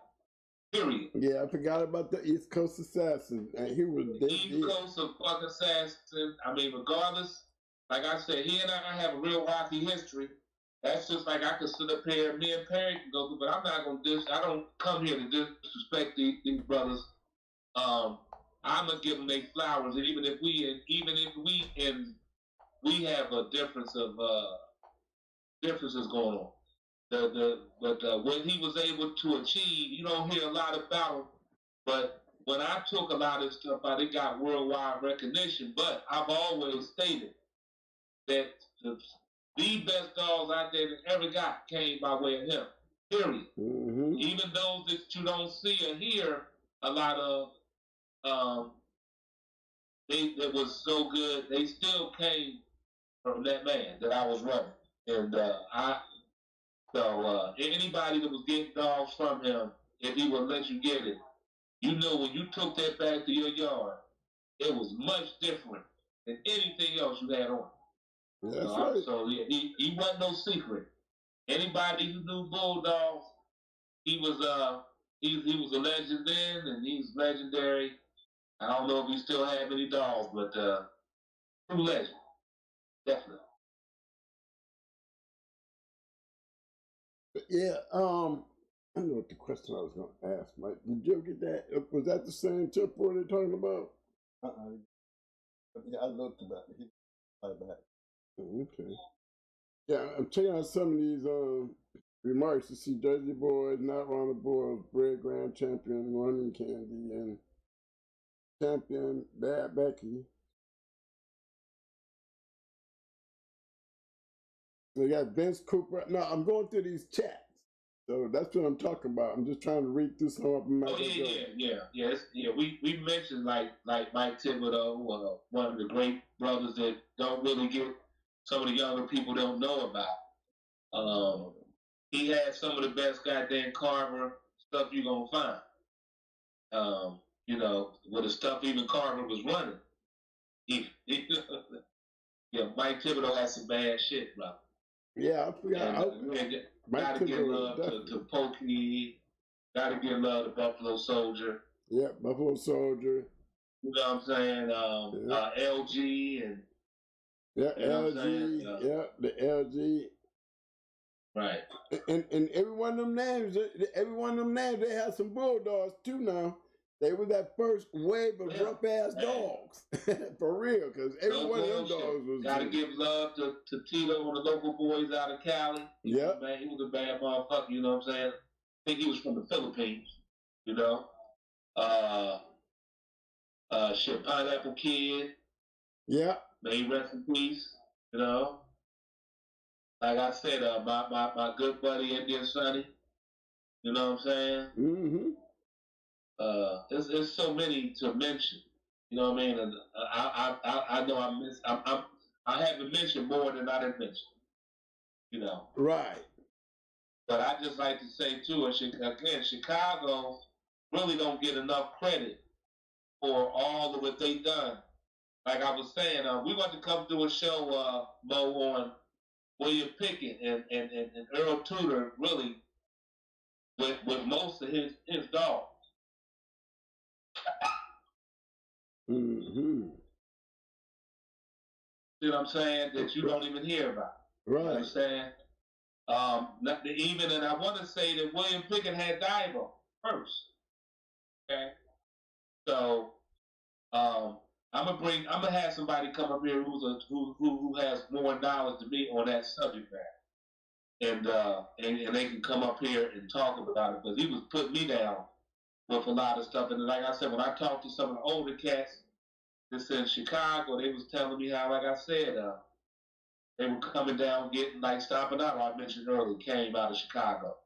Not off of, it ain't have nothing to do with Rascal's half brother and also Negro and all that shit. All that's fake, you know. that bloodline has nothing to do with it. So, matter of fact, I'm in the process of trying to find out the true peg on Stomping Out. Only thing they told me was the last one in the litter that Carver came and got. You know. And so I'm gonna get some more information. We'll have a show done on that later, because I don't have enough information to stay on it. But that's some of those parts I do know they told. Okay. And that was pretty good information right there. No, I'm still reading down through the chat, y'all.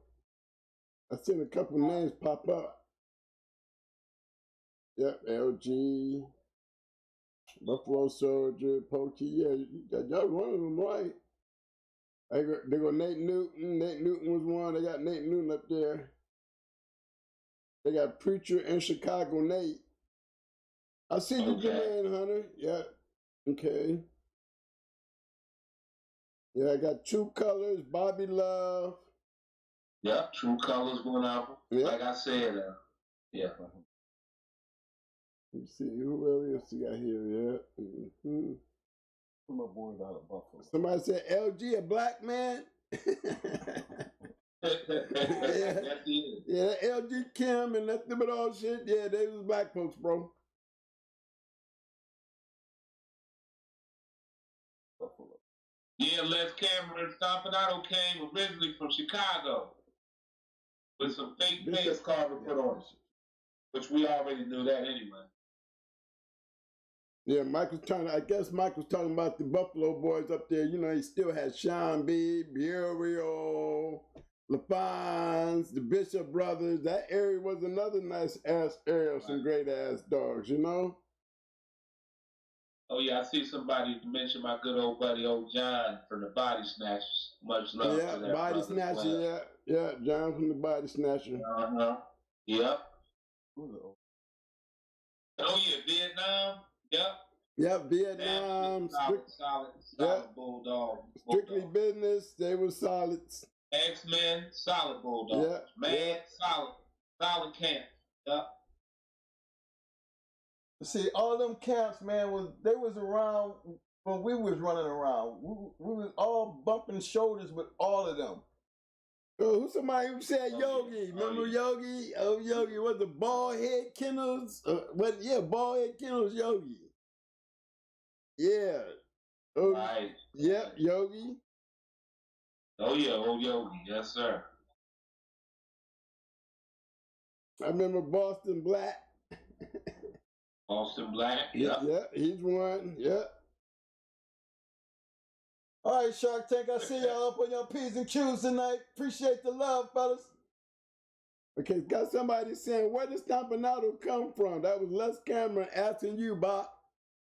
Yeah, I told them, well, you know, that's why I said they and I'm going to have, you know what I'm going to do, when I get off of here, Mo, I'm going to make sure that I get the number to the brother, the older brother that's in Chicago, and he going to blow their socks off with all the great information and historical stuff he was telling me. about, like I said, about a lot of things that a lot of us had no knowledge of. And he basically made it like it was a hotbed in the 60s where they were coming in 50s and 60s, getting a lot of dogs down there from them. Mm-hmm. And you would think they came out of Texas. They weren't.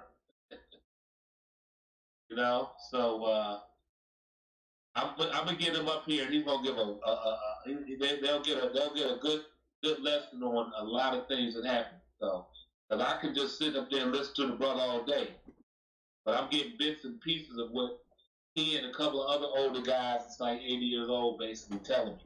Right. So, but I'll definitely put you with him so you can talk to him, and he can come up here, and they'll be able to get some history on some of the Dibos and Stompanados and a couple of other dogs they were telling me that we looked at, and they came from Chicago. Yeah, we got Fat Bill got Gusto Boys. I got Black Street Trues on there. Oh yeah, got to give it up to JoJo and the boys.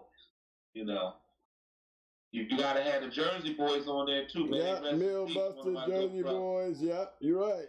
Yeah. You know what I'm saying? And they were pivotal with STP. You know, Jersey Boys was pivotal with them. Matter of fact, I want to say that STP got a lot of their dogs from the Jersey Boys. You know what I mean? So let's kind of say, yeah, boy, head Kennels. You got Strictly Business. They put work in. Yeah. Another one, Fluff. They got Fluff on here. Mama. Oh, Fluff. Hey, Fluff was a bad man. Fluff was a bad man. You know. They got, let me see, Les Cannon, you just ratting them off, ain't you? Les Cannon got Barry from Georgia Power Kennels. Okay.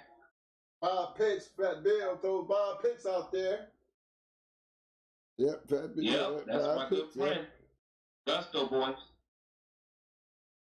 That was my first match. No. I told you I beat them in 6 minutes, one best in show. Yep. What, 6 minutes on who you have, Tyrone? No, that's what I told you. I had a bitch that I brought from Parker. I told you I paid $1,800 for her, and the show was for $350. Mm-hmm. But we went into well, anyway, the Gusto Boys. You feel me? Because it was one of the pro baseball players. I don't want to mention that. But yeah, we went into them. They were all together, and they had a bitch, and Parker, he conditioned and handled the dog. He bred her, but I brought her, and he conditioned and handled it. I mean, I had gave that I spoke about it in probably a show or two here and there, but the bitch was she was like a circus animal. She had a 15 mouth on her. It was like a circus animal, and she would go anywhere Parker told her to go. So he had her climbing over the bitch's back, breaking back, stifle, come back, break the first shoulder, and after she went and flattened shit around, he said, "Okay, I'm gonna just sit in and kill her." He said, "No, we pick up." You know. So she ended up down on the treadmill. One of my partners posed that, took her off, and we go to the damn mall. We come back, and I see her. She just died after being in the mall about an hour and some jack. And she would eat that treadmill up. So yeah, that particular bitch did die. Not Tyrone, but Baby Ruth died on the treadmill. And she was, to me, better than Tyrone. You know what I'm saying?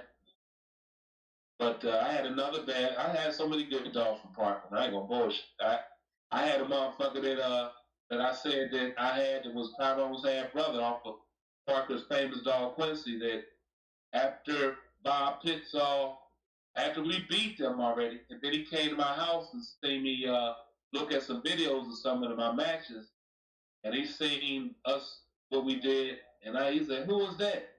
And I said, "Well, I got that from Parker too." He said, "Well, just let's make sure we don't need to cross paths no goddamn thing. You know what I mean? So, yeah. So she was a monster, bro. Hey, I want to give a special shout out to my man, Mr. Jimmy Mack, for the super sticker. Appreciate that, Jimmy Mack. I also want to give salute to the brother. Salute to the good brother. Showing love. I want to give another shout out to my man Rudy Kennels for the super chat. He said historically, what great cookouts y'all been to of brothers of colors who party you didn't want to miss? Man, let me explain that one to you there, Rudy Kennels. Every one of them we made. Every one of them. When we That's did, no lie, me and Bakari spoke about it earlier about when I said it was at least, like I said, no less 100 people at a show. And that was a small number. Can you imagine the party that was going on prior to the show? What was going on? I mean, we gambled, we drank, we smoked, we talked dog. I mean, it was just a great time back then. It was just a great time back then. It sure was. And a lot of the great dogs that they speak about to this day, it was during that era, man, that I think the game was at its maximum rise. I mean, if you take on... It was man. Jermaine Hunter said Loctite. Yeah, don't forget Loctite. Can't forget Loctite. Yeah, that's that Ohio flavor, buddy. That's that Ohio flavor. And that blood sport, don't forget that blood sport. You know, down and dirty, all them up north boys right there, them Cleveland boys, there's a bunch of them up in that Cleveland area now. Yes, sir. Down and dirty, blood sport, Loctite, there's a couple of them up in there. Which one? Junior Mafia, the ones that had that Judy Jones? Danny. Yeah, I do. Yeah, the Junior Mafia was nice. Yeah, Danny Murphy and old Danny Murphy. You know, he passed just before James Pope passed. He actually passed a week before Pope passed. Yeah, Danny. Wait. Salute to brother Schoolboy, the legendary Richard Garcia that's in the chat with us tonight. Appreciate the love, Schoolboy. I talked about you earlier. You're one of them legendary men of color that I don't understand. They don't know you. They don't know Schoolboy. You need to get the books. Understand the people he ran with. Get an idea of what we talking about tonight. Yeah, guys like Bakari, us, Abraham. You notice we don't have books. Yeah. Ain't that something we need to do something about that? What? Hey, nobody is stopping us from writing them. Right, that's the damn show. We need to get on that bandwagon. You know what I'm saying? Or because we don't want to do something. We need to do something about that. Man, y'all doing your part by doing these videos and doing it to what we doing. At least we doing something. We giving back some type of way. Right. So please understand. I feel guilty about not having the books, but then again, I feel like this is why we do what we do, because again, they have the right to know and understand where they come from so they can understand where they're going. That's why we do what we do, ain't it? That's true. A must, brother. I mean, and then too, like, we have different people that live in different regions. So, it was like people that would say live in Arkansas or Texas or different places. Right. Or California or, they're going to know. Wherever you at, you're going to, of course, know the people there more than you're going to know everywhere else. Right. Y'all were the same goddamn, y'all playing in the same field. You know what I'm saying? But that's why, and I hope that anybody that's listening doesn't think that we only speak about certain regions and leaving anybody out. Because if so, that is not any of our agenda. It's just that a lot of times you just hear us speaking on the circles that we mostly played in. Right. More so than saying that or trying to make it like anybody is more of a dog man than anybody that we may not have mentioned would be pure bullshit. Because again, there's more people that's out there we don't know than we know. That's right. That's true. That is true. A lot of these young dog men out there got their mentors back in our time that was you know, that they can speak on now, or back in the time that I was in the game, you know, like who would have ever knew about Sheriff Pop? You know? Correct. Yes, Brooklyn Knights. Yeah, Yep, Brooklyn Knights is a brother too. Yep. Yeah. You wouldn't have just, it just Yeah, been hard. Larry Powell. Yep.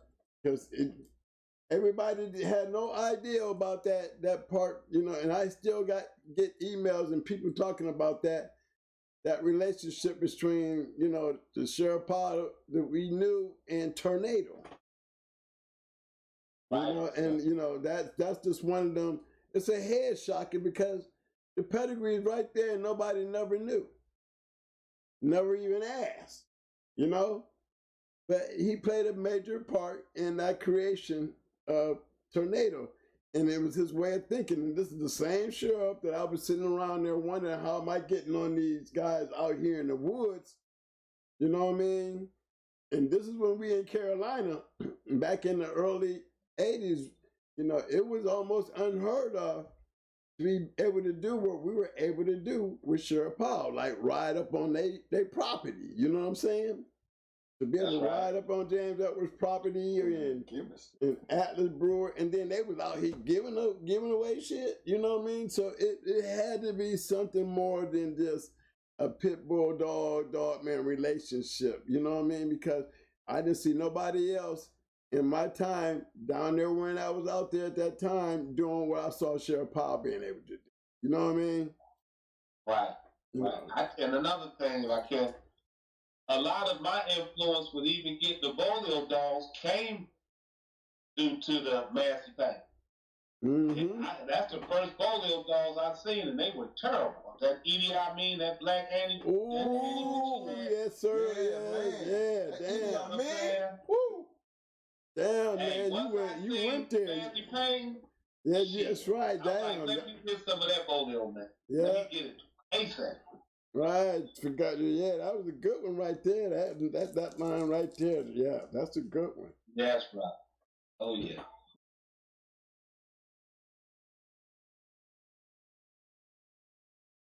T-Mac. Yes. I'd like to give a special RIP out to my man T-Mac. He was a good friend of Bill Struthers up there at the Legion of Doom. I think he passed away about a couple months ago. Yeah, he was the one that actually handled the Grand Champion Duke. He actually handled the dog that we beat that night too. I mean, it was either always him or Bucky. But that was a legendary kennel right there. As far as, to me, they didn't bring out nothing unless they have something. You know what I mean? You know how, you know, some guys, you just bring out what you got and hope for the best. Well, that was one of them kennels that did not bring out nothing unless they had something. So when they did pop up, it was you know, they were very, very hard to beat. Now, we brag about our record, but I can guarantee you, man, that Legion of Doom, if I ever seen them lose, I maybe seen them lose maybe once or twice, and I was included in one of those. I never ever seen them. I never seen them lose. One time I ever seen them lose is when I beat them. But I personally never seen Legion of Doom lose. And there's anybody out there that know the kennel or know the guys I'm talking about, you know, there's plenty of matches out there that they had. You know, I just like to see one that somebody knew other than, you know, the one that I won that you ever known them to lose. You know, and that's why I always hold it at such a high standard, because I never seen them lose, ever. Right. You know, that was a lot for me to say when I was sitting there watching them beat everybody else. You know what I mean? And I was like, right. and to win Best in Show too. That's probably why I got Best in Show. You know what I'm saying? Because of who you beat. You know, it was their show. Yeah, that was their card. So it was definitely a good night and a good little eye opener for me when I was really starting to get out there and starting to pick up steam. Yeah, Jimmy Mack. I'm telling you, that brother Fluff, man. A lot of people might don't know Fluff because of what region and area you were racing in. But goddamn it, I never went into the brother, but I know so many people that I met was talking about how many asses he was kicking. Yeah, You know what I'm man. saying? Yeah. I want to say he was in the Alabama area back then. You know what I'm saying? And if I'm not mistaken, but he was kicking ass. You understand? So it's a lot of, it's like I said, it's so many brothers that was contributing that people just don't see in magazines and books.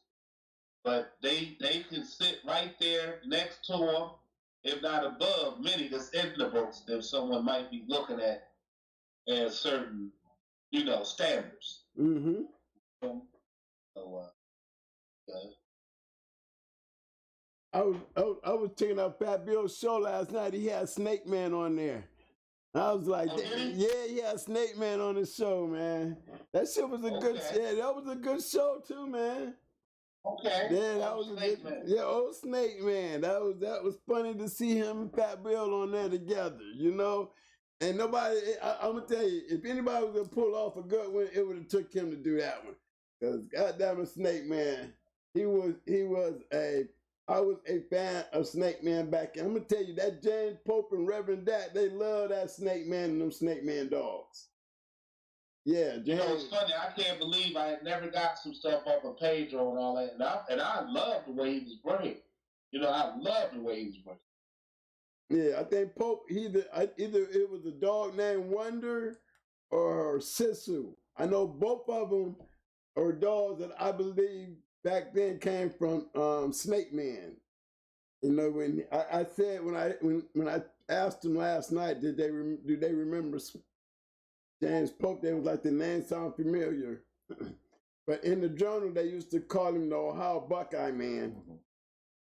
But the dogs that I seen that came off of Snake Man's yard that Pope had was two bitches. One name was Wonder, and one other one's name was Sisu.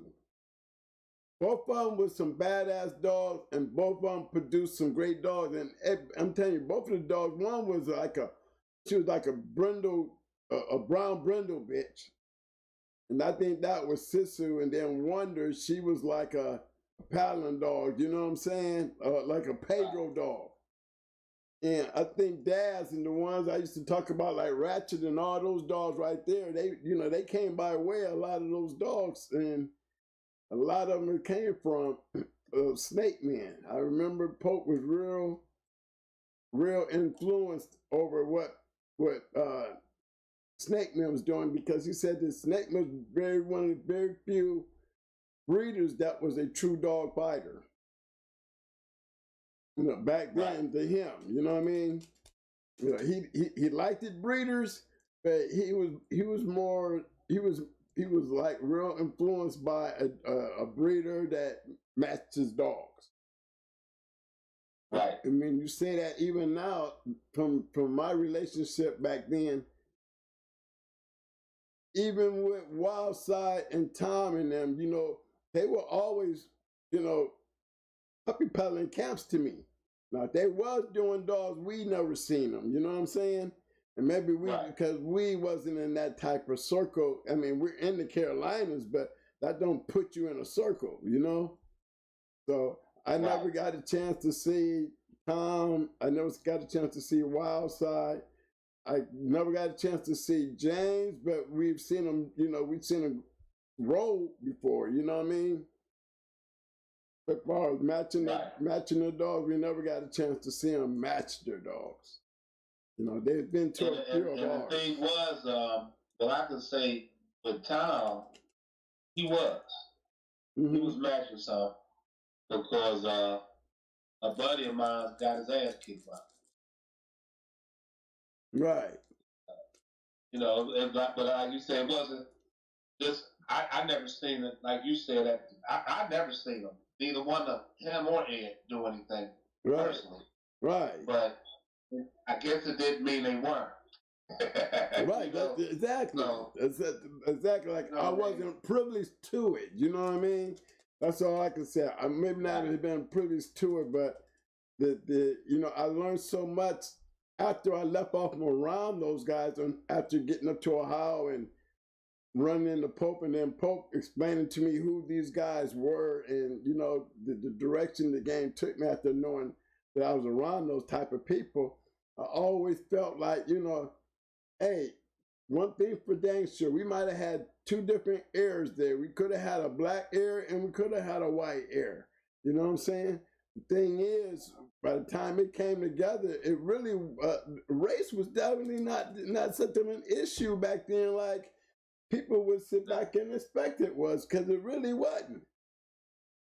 I seen everybody together, brother.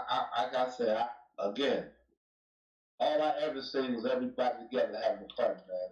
The best fun I had all my life. Yes. Yeah, I can't overly stick. Yeah, I would have to say, I would have to concur. I would have to concur. The SWAT team up there in that Detroit area. I mean, I just can keep on running. Paul. Suburbanite Paul. I mean, you know, you just go down through there, man. And you were so right, man. The game, to me, the backbone of the dog, you know, the true dog fighting world, where all the Pandies and the Queen of Hearts and Grand Champion Buster Brown and Andy, I mean, all the great dogs that really put a change in the game. I mean, and you got to even give Ricky Jones his props. You know what I'm saying? And as far as dogs, yeah, it ain't nobody really did it better.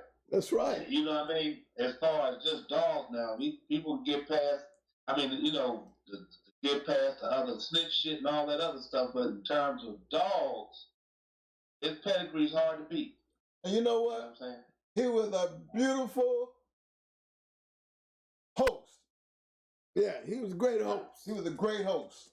The man took care of everybody when we all showed up. Right. But that part too, I take my hat off to that part too, because you don't get that many, and I'm talking about 300-400 people. Yeah, he had some great shows. And it wasn't no bullshit dogs. Every dog that was there was top of the line shit. Wasn't nobody there that was gonna be at the shows with no half ass shit. So everything there was top notch. I agree. I 100% agree. And he was just a beautiful host to have that many people together and never heard a lot of arguing but no fighting.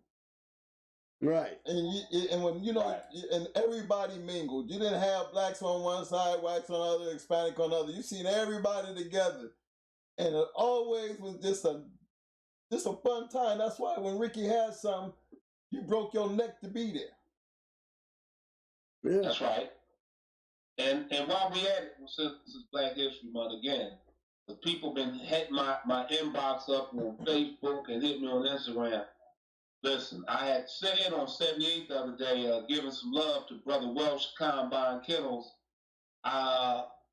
Some things you buy from people and it be some bullshit. You be like, I just wasted my money. The fuck is this? But the stuff that brother puts together, man, he is putting together some good shit. So the stuff I mentioned was stuff called Flush. And it's like a dewormer and some other shit because it did more than just the worm dogs. It really had the dogs acting great. Even one of my old stud dogs, it looked like he was on the way out of this motherfucker. Now he think he a young spring chicken around the fucking yard. That's no bullshit. Again, I don't get paid none of that shit from Brother Welch. He never asked me to ever say any of this. So this ain't got no goddamn hookup of advertisements. I'm just saying, but since we on this Black History shit, then this brother right here is selling and is reasonable, and he's selling a product that your dogs definitely. Hell, I got him sending some shit to here to Honduras for me to take. Fuck the dog. I need to clean my ass out. Fucking system with worms and parasites and any other fucking thing might be in my body.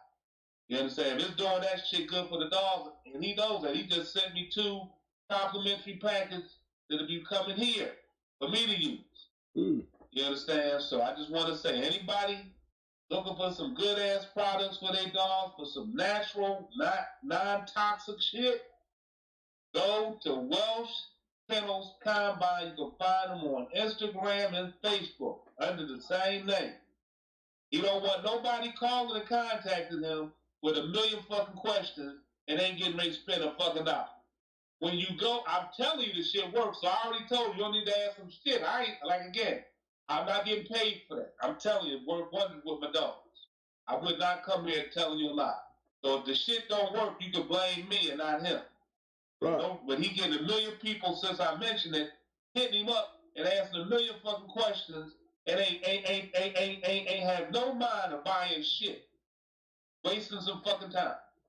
So you hit the brother up, be ready to ask him what the price is, and give him your information, and let us all know how it's done with your dogs. But we just went and ordered a whole bunch of shit from him that we paid for, so that we be good. So just want to put that out. Well, that's cool. That's part of the Shark Tank Will Kennels Combine. You know, That's public right. service announcement out to him, everybody else. We know we support each other, so don't have no drama. Right. It's the man saying he's not getting paid, but a good product deserves to be Great spoke on. So, Great. Right. I would like him to come on and just sit there and explain a lot of it, because to me, when you can come up and conjure up a collection or some shit like that you can put together, man, I would like to hear about it. You know what I'm saying? Remember Sunny Mean Street and all them doors back then? He'll come up here. He normally on your show. He normally be here. Yeah. So, but the brother stuff, like I said, there's no lie. My people told me, said, man, who the hell did you do? Because I had it for months and didn't use it. And so I said, man, you know what? I had got this from the good brother. He gave me a sample, and like I said, it had dogs that was looking like they was on their way. They asked out of here, because they're kind of older dogs. And for some reason, it woke they asses up, and we are just amazed at how they acted. Like they didn't got a shot of Viagra in their ass or something. You know what I'm saying? Like these they done rejuvenate. I'm like, well, if we could do it for these old ass motherfucking feeble-minded ass dogs we got up there, then they could do some wonders for my ass. You know what I mean? Right. Well, that was good. That's a good thing to know, because I would like to hear. I like to hear it because, man, you got to know what you're doing when you putting something together like that. That's right. And that's definitely an indicator that he know what he's doing, and definitely be a helpful thing even to me, because I can tell you what I did, but I can't break it down.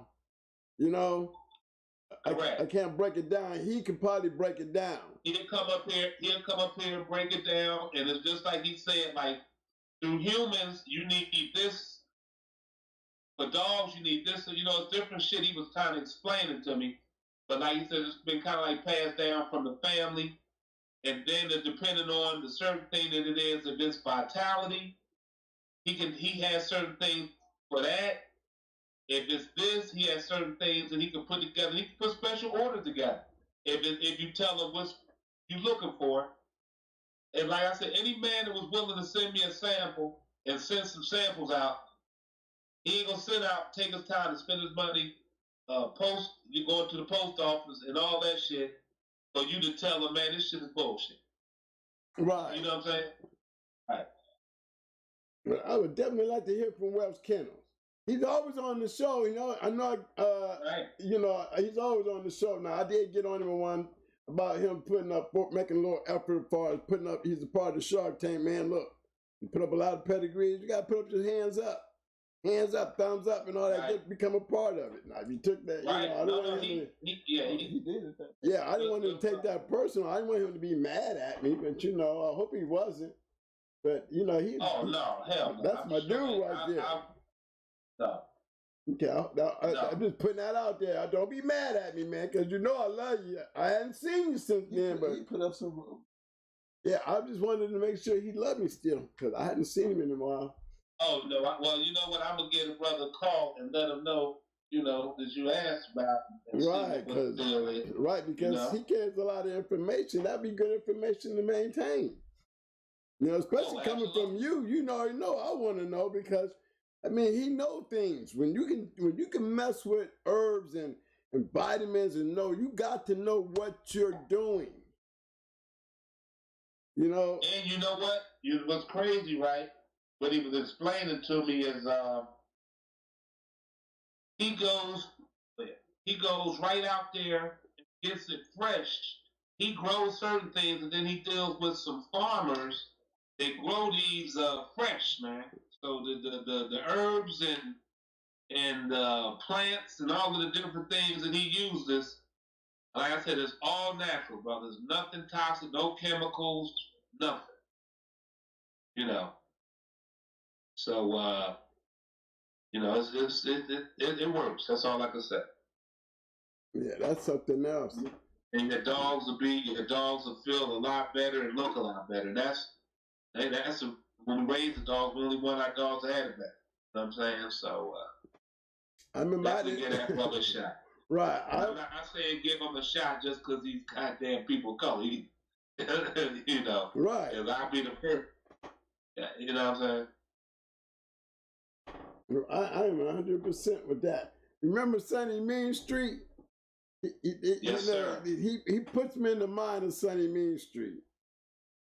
Okay. Because you know, Sonny used to put shit together, and I swear to God, man, I didn't think I was gonna get any puppies out of Brat, and Sonny sent me this shit and told me to give it to her, and she had a litter of puppies.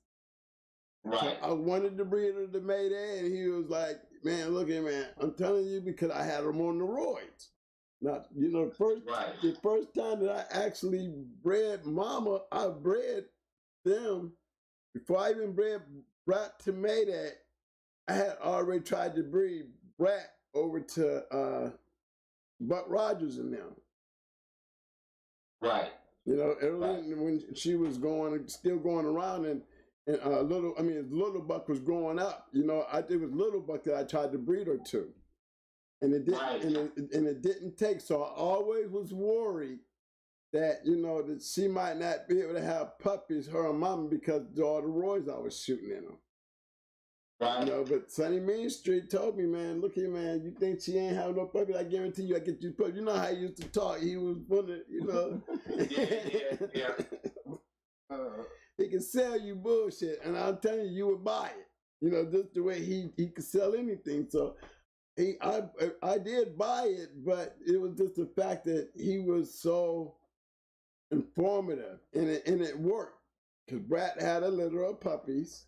And then the next time I bred her again, I had some more of that shit. I gave it to her. I had even bred Maytu back to Brat. You know, there was some Brat Maytu puppies out there.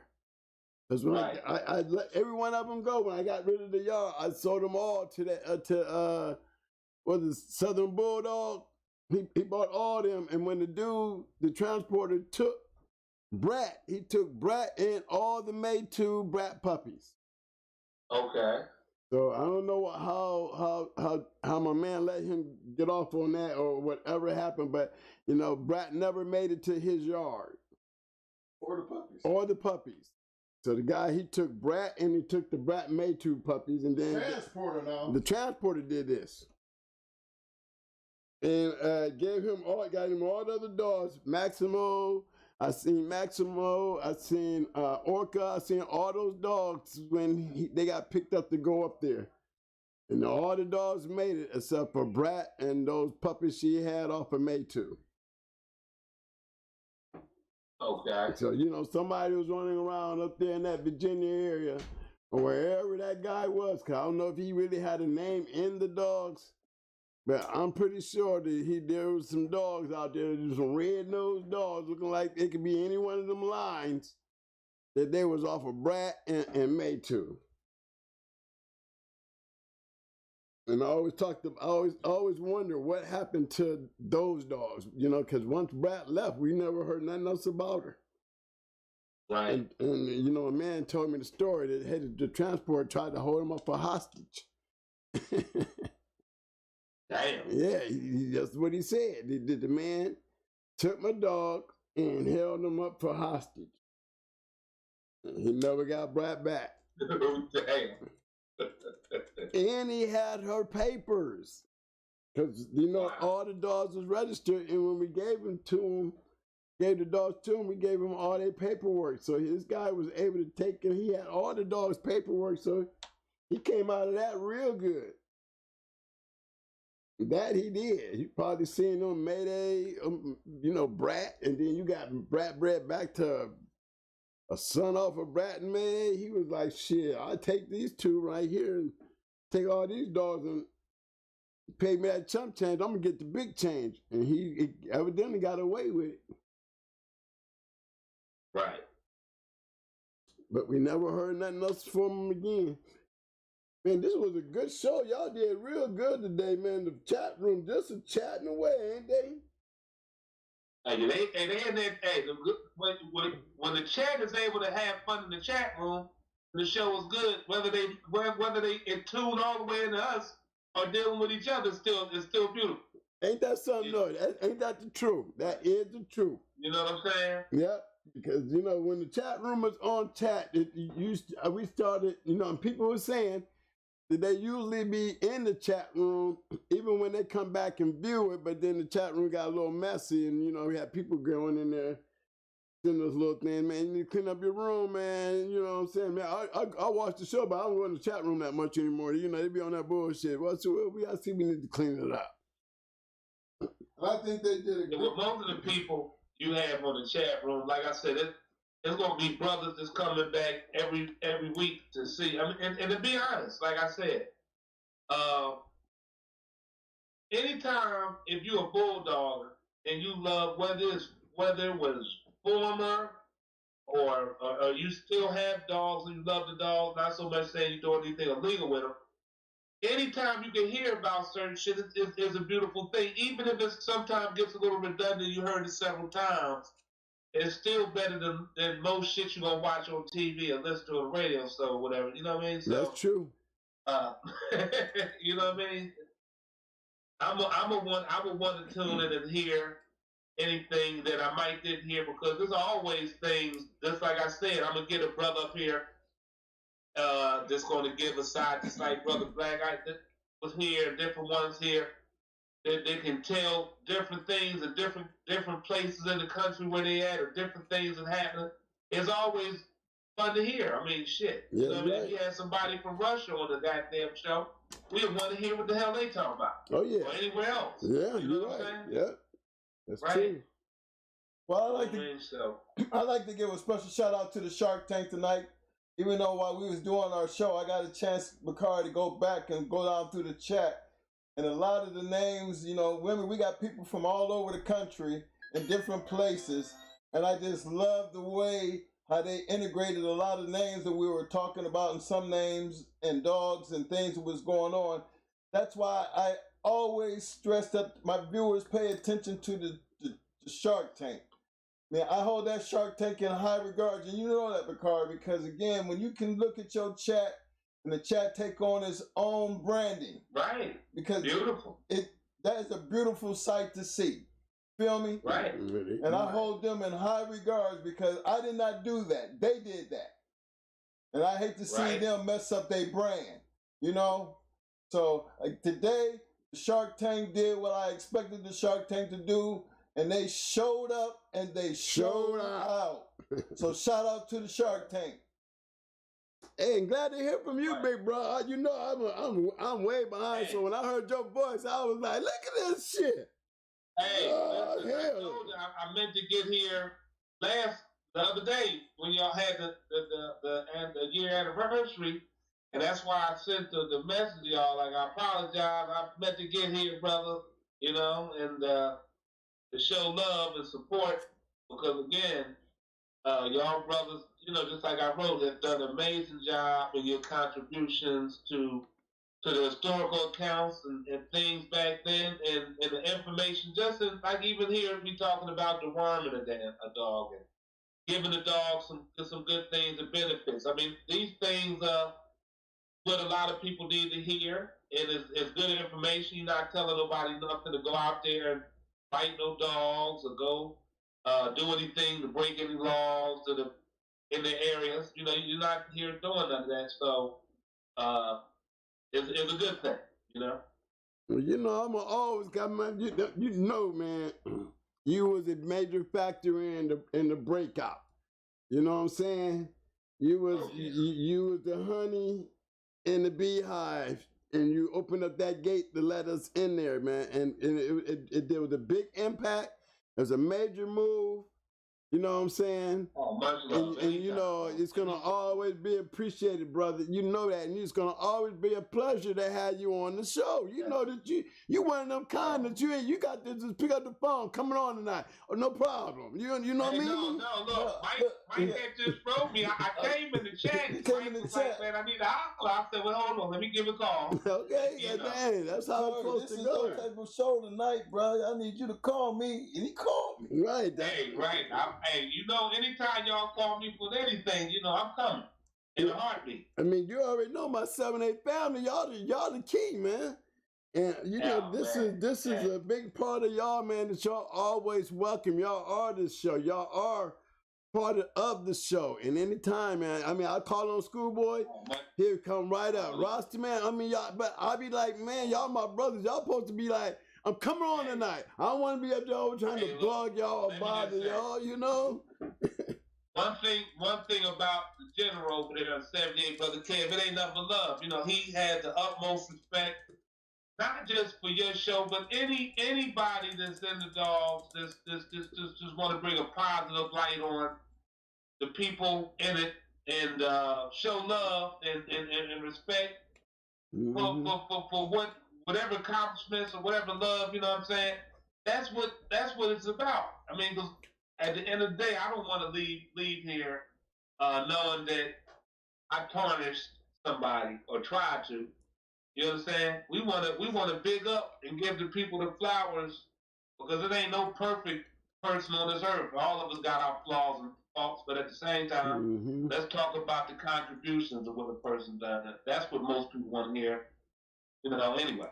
That's right. That's right. And hey, I'd like to give a special shout out to my man, Mr. Larry Willis, with the super chat. He says, salute to you guys.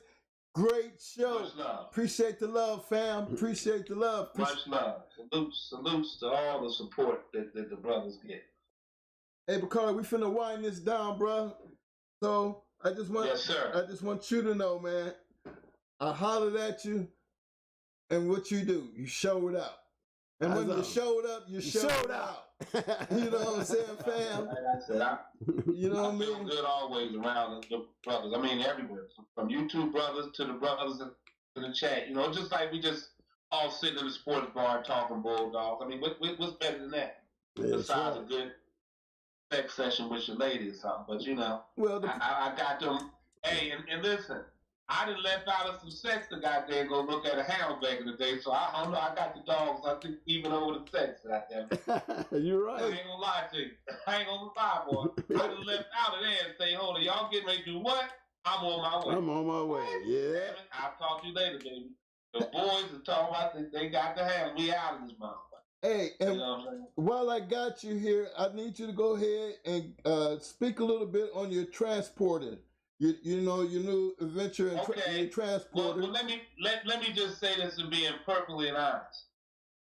My partner is doing it, and you know, of course, it's running under the Only the Miracle Cup. It's not. If I told him, let's wait till it's fully functioned, then you can do it. He's like only doing like certain areas, so it's not really like it's really no further than like on the East Coast. You know what I mean? So. And then, by him just starting out, it's more or less like making sure he got enough people so that he can pull out. So, to be honest, and shouting out to Brother Hilltop, I still run a lot of things, whatever we can't do, because it's still a work in progress.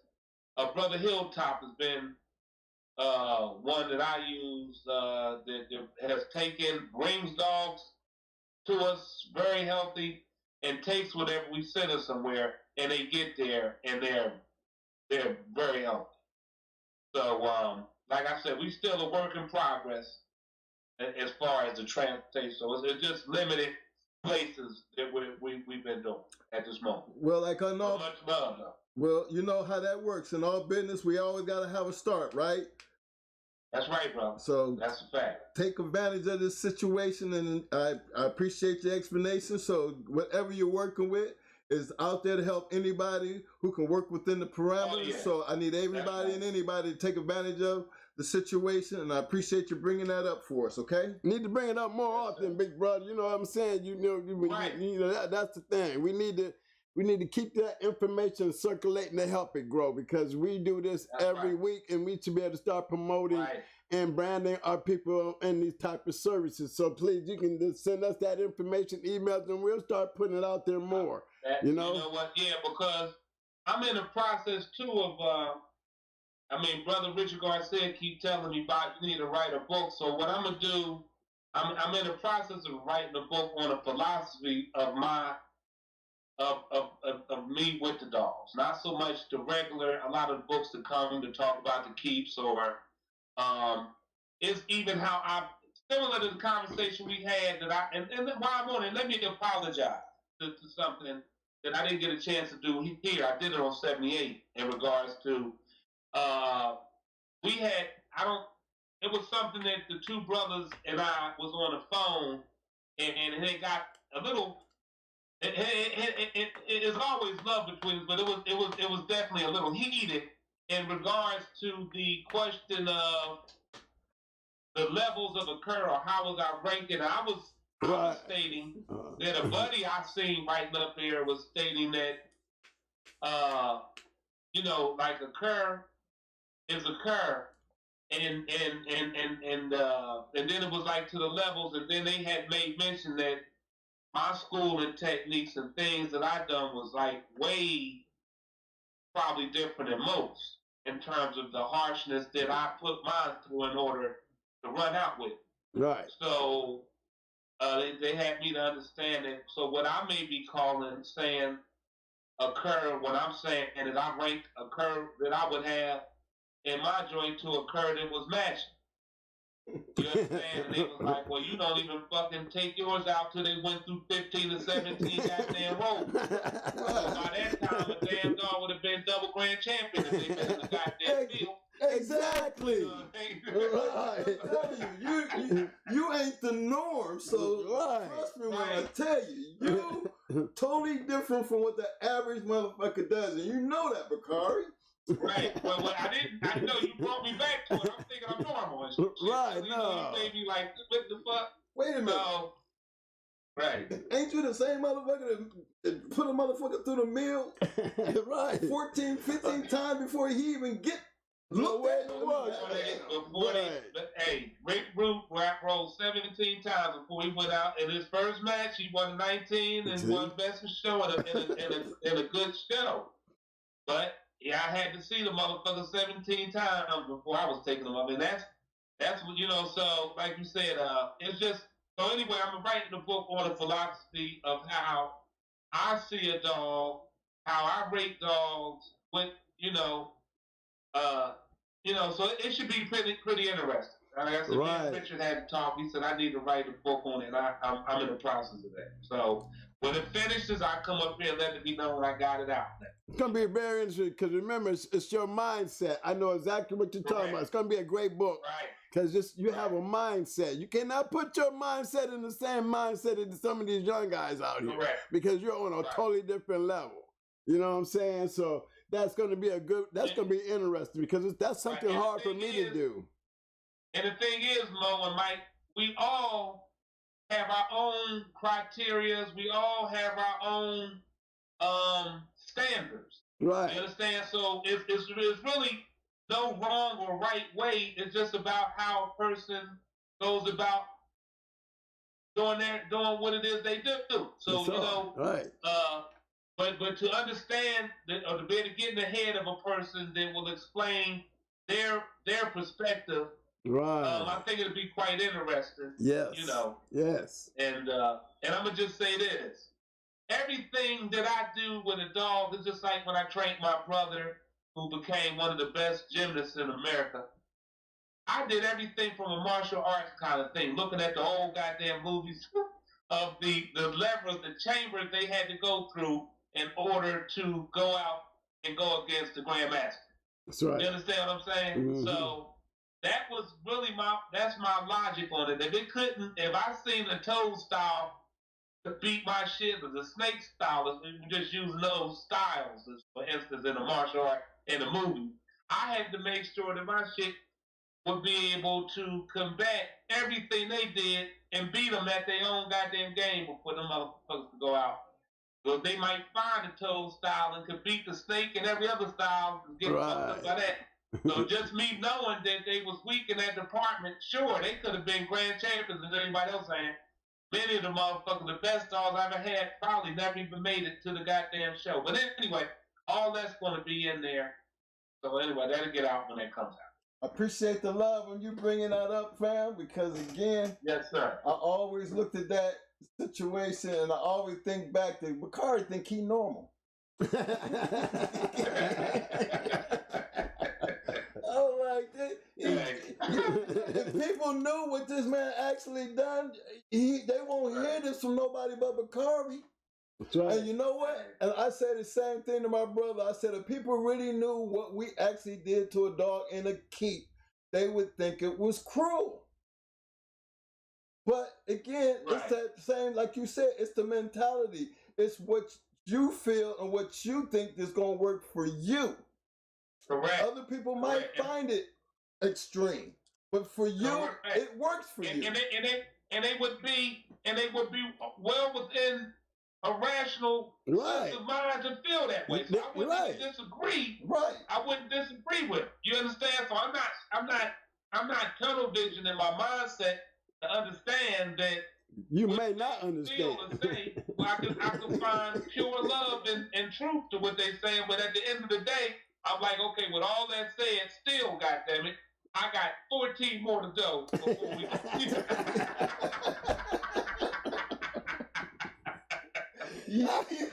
That's what I'm talking about. That's the Bakari I know. I hear you, fam. Okay. I hear you. You know what I'm saying? So yeah, that's just how it is. And you know what? I think I take my women through the same goddamn procedure. That's why I'm single as shit now. I think ain't none of them able to withstand. It's the one put up there, the 36 chambers, bro. No, I can't get them to the 36 chambers, bro. I can't get to the 36 chambers, bro. All right, shout out to my man Bakari. Hold on, Bakari, I want you to stick around for this, man, because, you know, this is part of the show where everybody has to understand, look, if you like the show tonight and you agree with the contents, Shark Tank, I need you to give me them thumbs up, thumbs up, thumbs up, thumbs up. Muscles, muscles, muscles. Don't forget them roses. I need them roses. I need them damn roses. Show my brother the love. I need to show my man some love tonight, Shark Tank. Show some love. Show the love, fellas. We got 111 people out here. I should see pages of roses. 111 in the chat room right now. He should be able to go back later on and scroll. I want to see him scroll. Show the love. You know what's up, man. Come on, y'all. Thank you. There it comes. Here it comes. That's what I'm talking about. That's what I'm talking about. Appreciate the love. How much we want to hear so he can come back. Love to the chat. Nothing but love to the chat. That's that Shark Tank. I had a man, you know, they're going to be blown when they hear about this thing with the Shark Tank. Oh, my God. Man, yeah. I want you to check out some of the new merchandise that we coming up with. And let my man know. I seen the show. Great idea with the advertisement you guys gonna be doing. I want to be able to take part in that situation also. Okay. And that's why I'm letting you know I'm gonna be putting out some merchandise in here. That's right. Again, we're gonna be passing the love around because we know we always have the insights on some of the people that we know that do these type of things. Keeps us a little bit ahead of what's going on out here. You remember, like I said, it's a matter of not what you know, but who you know. Yeah, y'all gonna love this. You're gonna love this.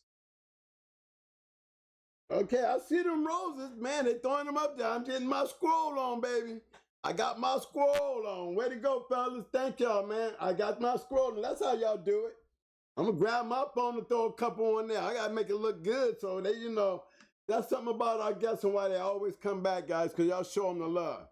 You know, I always go through and I pull these videos off and I actually put links on them and I send them to my guests and I tell them, man, if they love you, man, they'll go back in, go look at the chats, see the respect you got at the end of the show, and then check out the numbers. Because you'll notice our numbers always do real good when I have that, really my mentors on here, my fellas, my peeps, you know? Oh, man, we your peers, goddamn. That's right. So it's like... We your peers.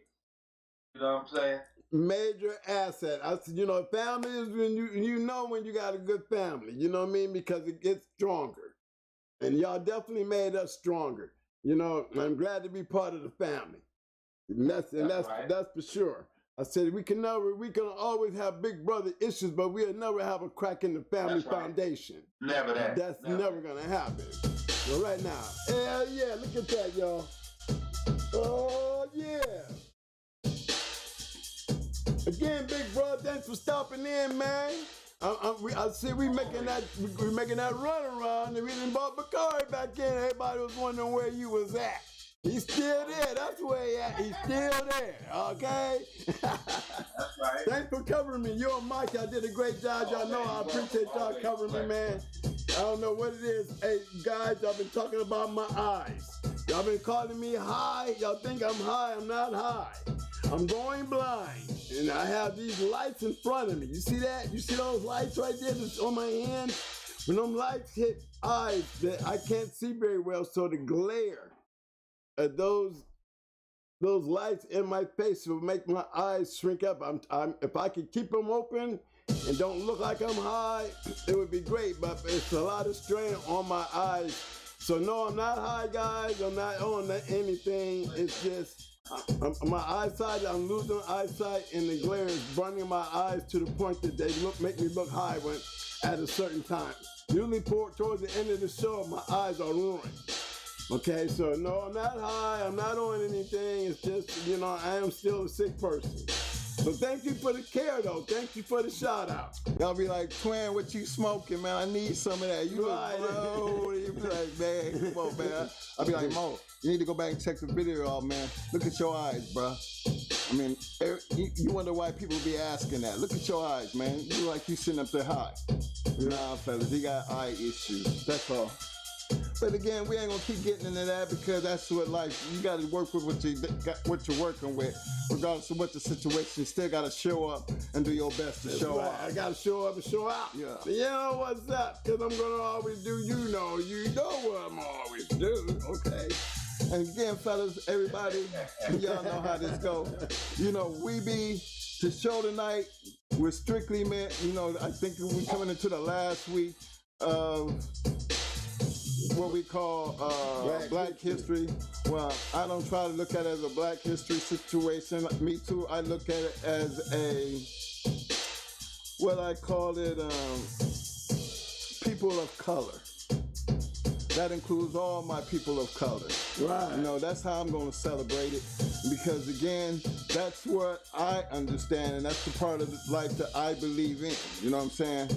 And again, color doesn't matter to me. So that's what we need to get at in everything we do in life. Just take the color out and just start judging people by who they are. I think the world would be a better place. And I can't think of a better place to start that attitude than right here and Going Hard Kennels Reloaded. Because guess what? It don't matter what color you are in here. All we talking about is dogs. And we all represent that one thing. Dogs. That's right. So big shout out to the Shark Tank for representing like you're supposed to represent. Where to go, Shark Tank? You know what I'm saying? I'm branding you, baby. I'm branding you. Oh, they gonna love this. You gonna love this because we got it. You're gonna see how this is all gonna turn out. But one thing we always gonna do, because together, me and him is a good example of what together look like. Now you add me and him, and then you add people like Bakari walking down ramp, aka Schoolboy, my man Roster Man, Fat Bill, Mama, all my fans, everybody, the whole crew, everybody, come on, and then you throw that damn Shark Tank in on there. top of that. Come on, y'all, we need to hook up. Now. You can't get no stronger than that, and we looking to not only be stronger, but be a whole lot better. So we still talking about everybody hooking up We need you to do your part. Shout out to everybody who did the super chat.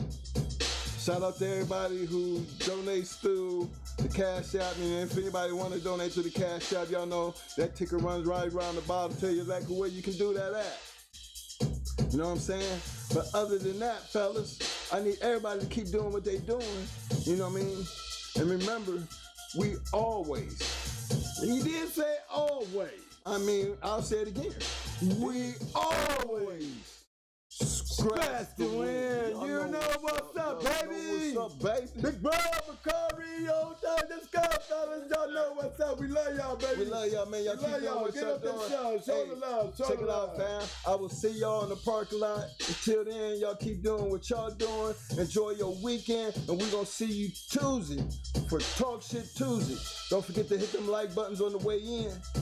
Don't forget to hit them like buttons on the way in or out. You know what I'm saying? And for all my new viewers, don't forget to subscribe. Until then, everybody stay safe, and we out of here. Peace!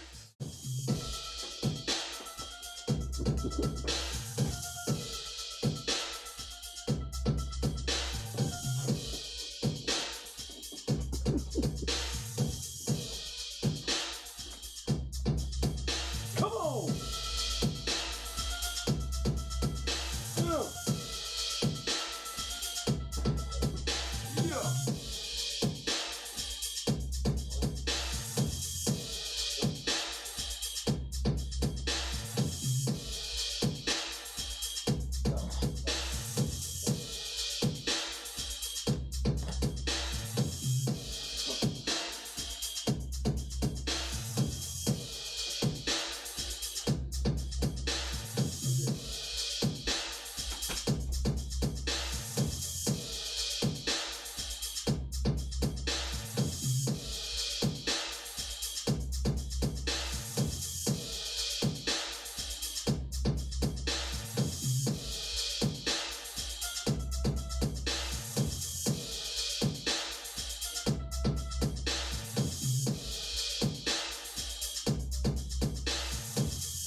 Shout out to my brother out there, Pit Down, what up, fam?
All you do is come get it. No problem. No problem.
Riding the hill, talking that shit. Way to go, baby. Talk that knowledge to him, bro. Good dog. My brother from another mother. What's up, baby?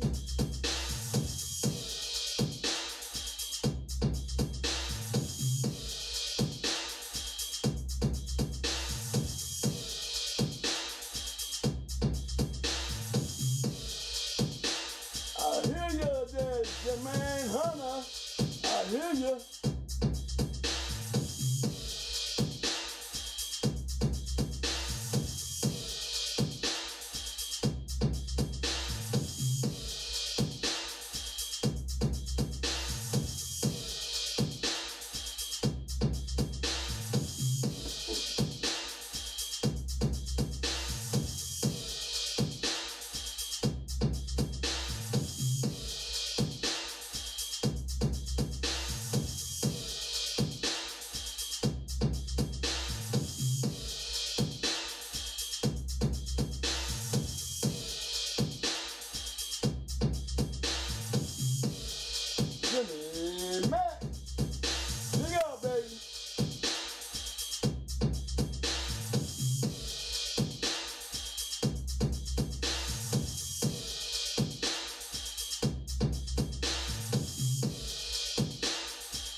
special shout out to everybody who took the poll tonight. We had 205 votes and they still counting. The question on the poll tonight was, do you think the dog men of color get the recognition they deserve in the history of the American Pit Bull Terrier? We had 17% that said yes. We had 83% that said no. This is not a right or wrong answer right here, so we don't have to sit there and try to explain it. The thing is, we appreciate everybody who took the poll. Again, this is not a right or wrong situation. It's what do you think? That's all. And for 205 people, those are the numbers. And as the numbers continuously grow, the number's not going to change that much. But again, appreciate everybody who took the poll.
What the card say? Oh yeah.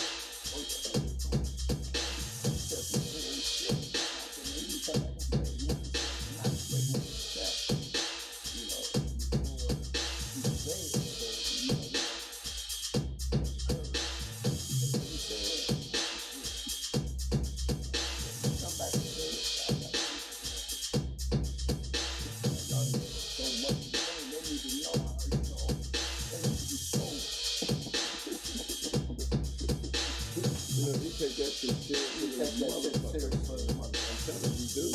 You're here too.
about to shout, what up, fam? I see you.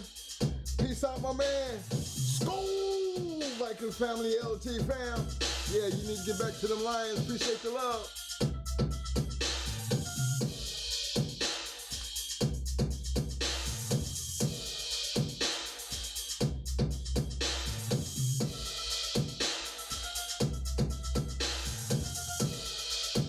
Appreciate everybody who came out tonight. All you new viewers. Y'all don't forget to hit them like buttons. Y'all don't forget to hit them like buttons to all the new viewers. Don't forget to hit that subscribe button.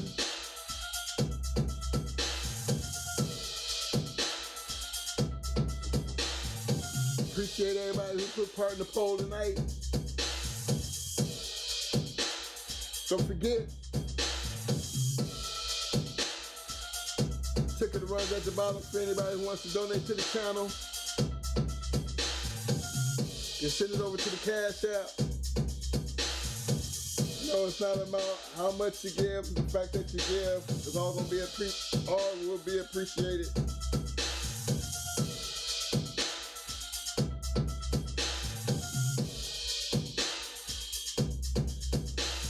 And again, a special shout out to the whole Bulldog community.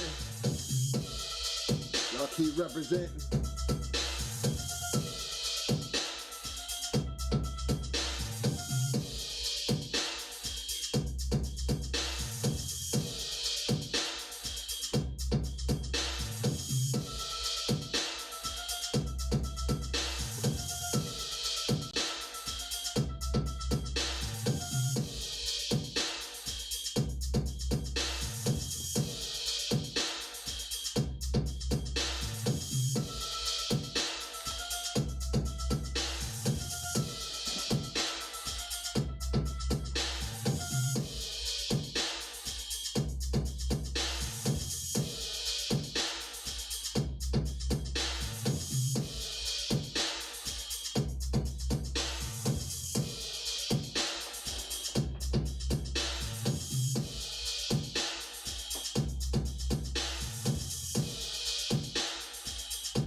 You know, it's about that time. I know it's Friday night. I know. But that's the point. It's Friday night, man. Club closed at 2:30. Well, not closed. They actually stopped serving drinks down here about 2:30.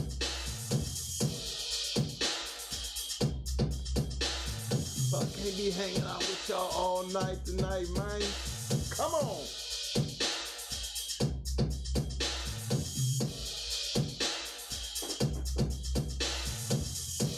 Again, I'd like to give a special shout out to everybody who showed up. Definitely a special shout out to Shark Tank for doing what they do.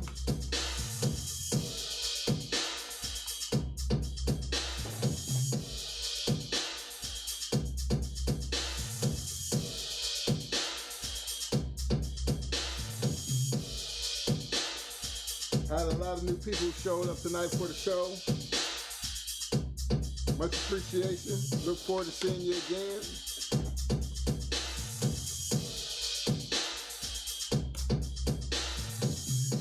And again, don't forget to support the other channels. Don't forget to support the other channels. Because it's all about supporting the American Pit Bull Terrier. Because that's why we do what we do. We can only tell you our history.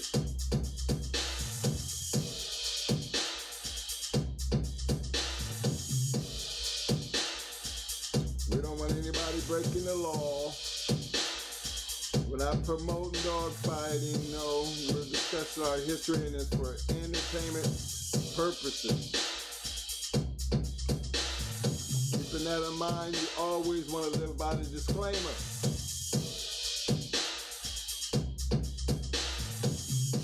There's so many other things you can do by living by the disclaimer.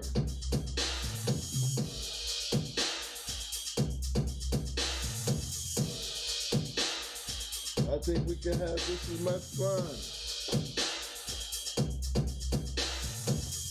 running a treadmill, climbing a wall, pulling some weight.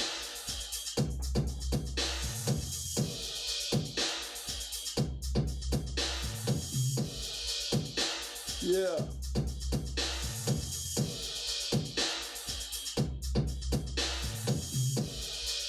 But this is like the History Channel over here, because that's how we roll. We rolling like we the History Channel. We taking you back to a different time, back to a different date, back when things were so much different.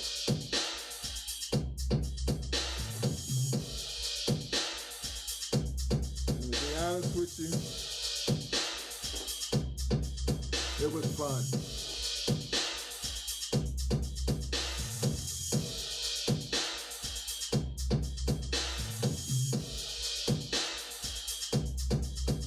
And I guess it's hard to see how people take a look at the situation and don't understand how you can love and have fun at the same time doing what we're doing.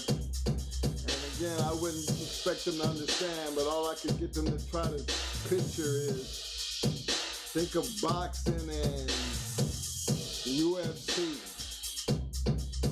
You know, take those things that you just think that look so cool, but because you're a human being and you got a brain, and yet you still look to do that, I guess that makes it okay. Well, unlike boxing and the UFC, considering your dog can't talk, you talking your love for your dog is what protects your dog. I don't find it that impossible to believe that we can love our dogs that much doing what we did, but it is possible. It was always possible. We didn't create it, it's been like that. So every dog, that we didn't love our dogs. And it's just a damn shame to understand that the same people who try to crucify us for doing what we used to do can take those dogs and just kill them like it's just nothing.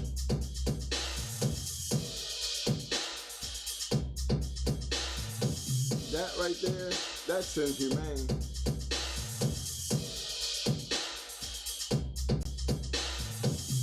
But we're living in a different time. Live by the disclaimer, continue to love your dog, protect your animal.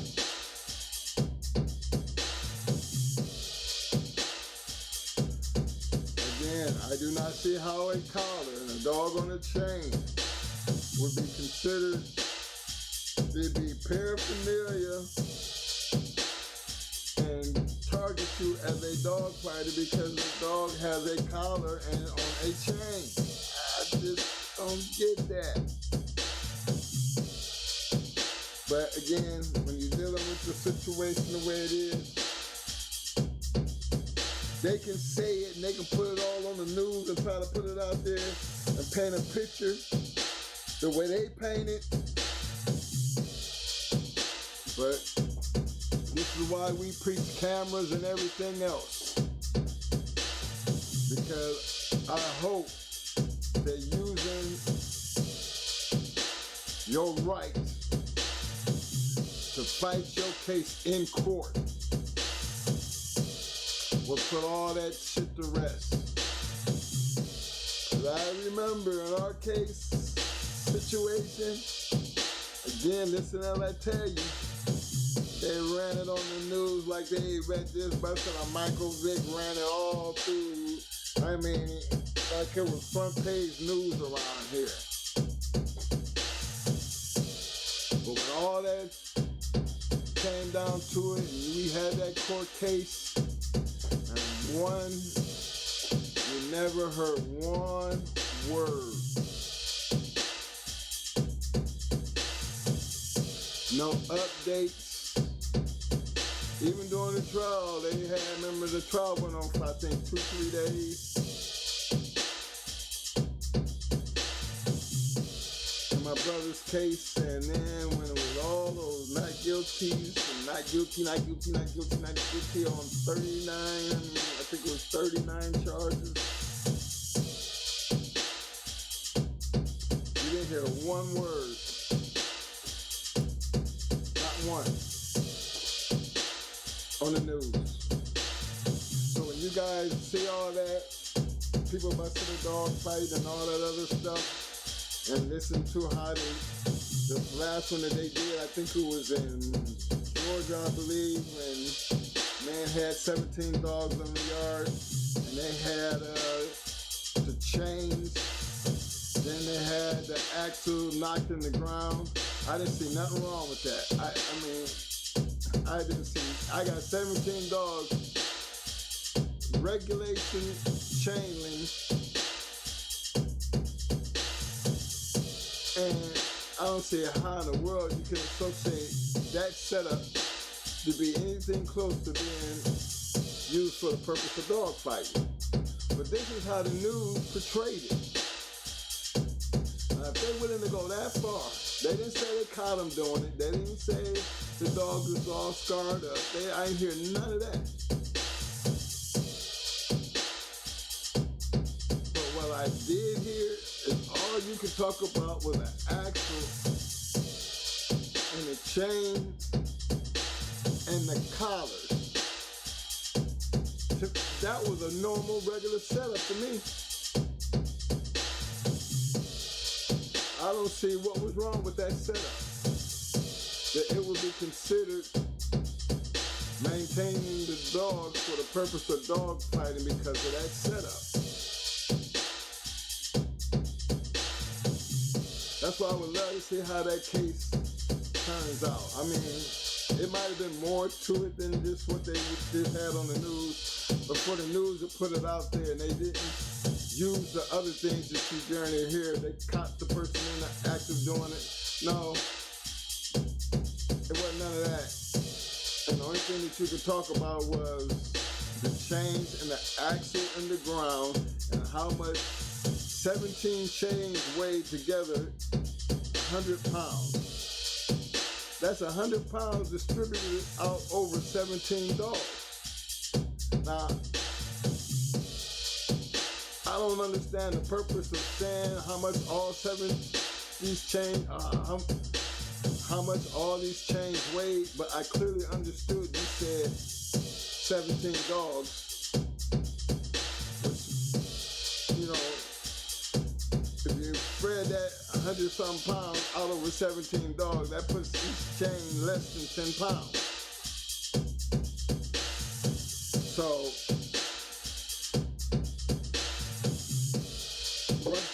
there's a reason why we have dogs like that on chains. You don't want them breaking loose. Journey, the chain is running across the ground. These thin chains, they'll break. But for a man to get his dogs taken because of the excuses they gave on the news presentation I seen, was he had axles on the ground, knocked down in the ground, and the dogs are on chains. 17 dogs on chains, and they had the collars all in a pile, and said that he was raising the dogs for the purpose of dog fighting. They never said what led up to that, but they made a big issue about the collars, the axles in the ground, and the chain. No scarred up dogs. No caught them doing anything with the dog. Nothing about the condition of the dog. Because from what I can see from the dog was just as healthy as hell. But the fact that you would blast that on the news and use it like you didn't find this man guilty of doing something wrong based on what you just showed me on the news. Now that only works for a person who don't know no better. You know what I mean? But then I go to another story where the pit bull is mauled. No, they ain't gonna say a pit bull because they said American Staffordshire Terrier. So I'm gonna put it like that. They quick to call a pit bull. But I don't think these dogs are mauled the man to death with pit bulls.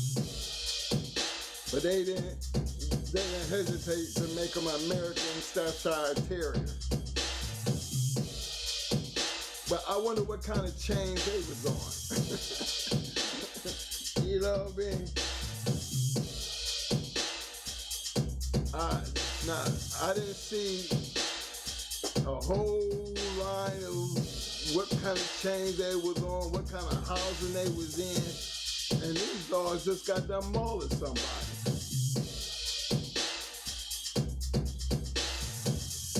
So it was so much controversy, and the man who had his dog was very secure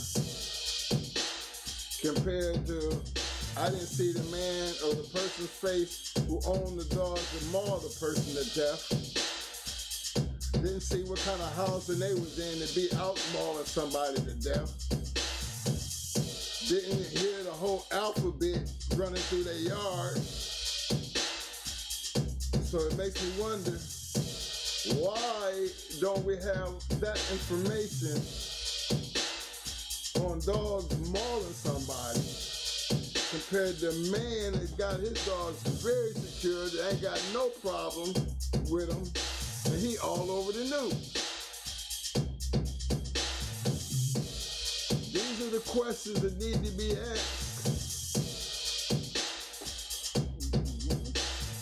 These are the questions that need to be brought to the forefront. Something about it don't smell right.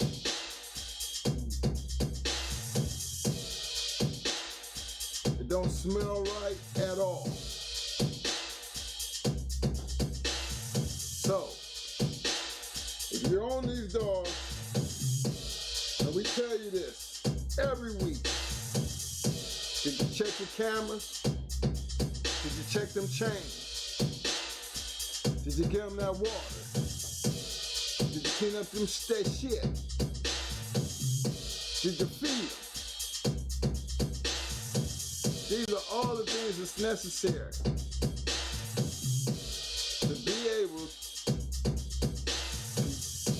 to protect yourself, your family, and your dog from the malarkey that's being pushed upon you because of your dogs. Because it's easy for them to come in and say the dog didn't have no water, the dog didn't have no food in his pants. But then if I had my cameras rolling, well, my cameras tell you what time I cleaned up the shit, my cameras show you what time I fed them, my cameras show you a whole lot of shit. And then I got a couple days of this shit going on. Now, here's my evidence based on everything that you just said. Because I don't think there's anything in the law that could tell me or make me believe or make anybody believe that if I can put my dogs on chain and there ain't a law that states that I can't put my dogs on a chain, because some states say that, but I don't think Georgia one of them states. Yeah? I don't think Georgia one of them states. I think they have the right to be out on it. They can put them on the chain. They just gotta have so much chain. I don't think they tell you the weight of the chain because, again, the reason why we have one of them big heavy chains because they drag it around on the ground. You don't want them popping off the damn thing. Damn right. I can't think of a better thing to drive in the ground than a tire axle. That's been around for years. Hell, we had them on tire axles. I mean, that's the norm. I didn't see nothing wrong with having what he had and to be on TV saying because of that setup, he had to been fighting, you know, or raising dogs for the purpose of dog fighting. And you're gonna use the chains and the collars?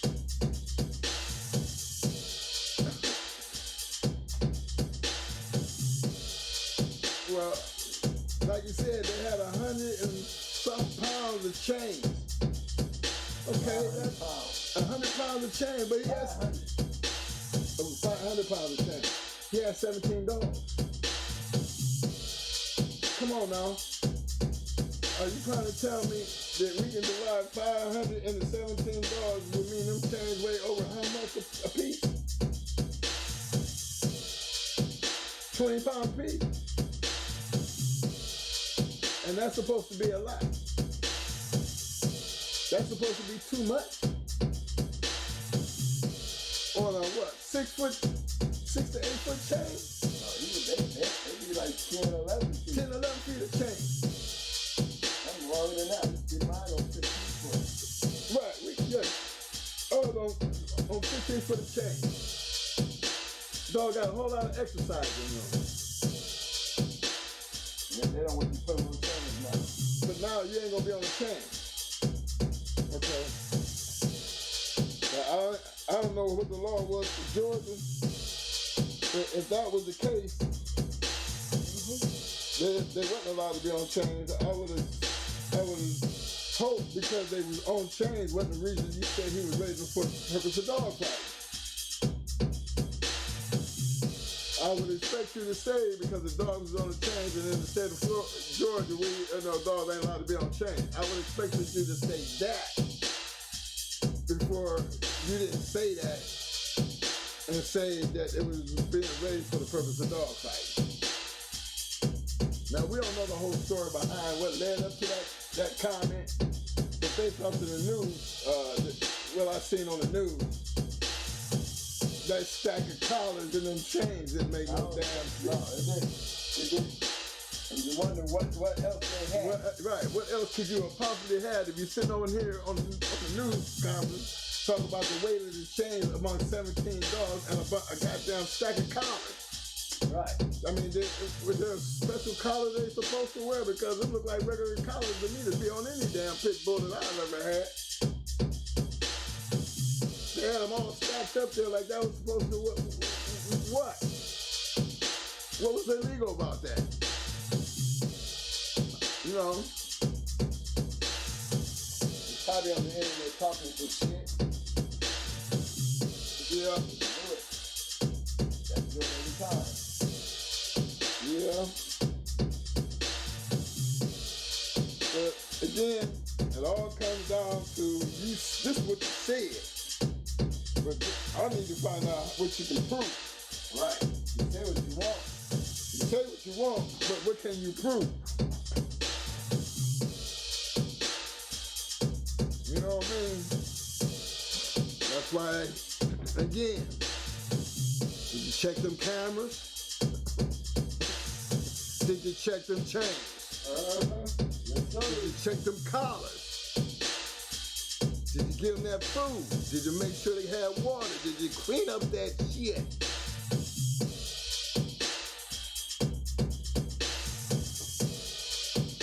Before you sit down, you gotta make damn sure you done got down. Because you never know when it's your turn. Protect yourself, my man. These days, you better protect yourself. Protect yourself. Live by that disclaimer. Live by the disclaimer. And protect yourself. As we end the show tonight, again, don't forget, We'll see y'all Talk Shit Tuesday. Tuesday night, 8 p.m.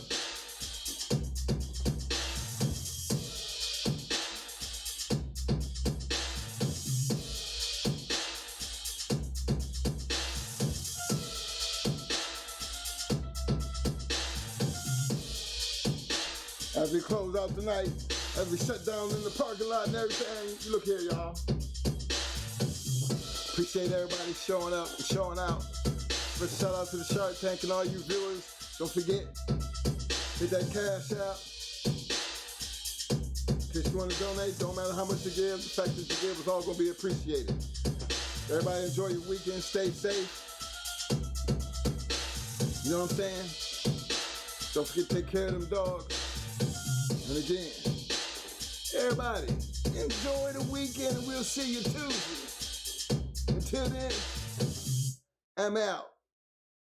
Peace.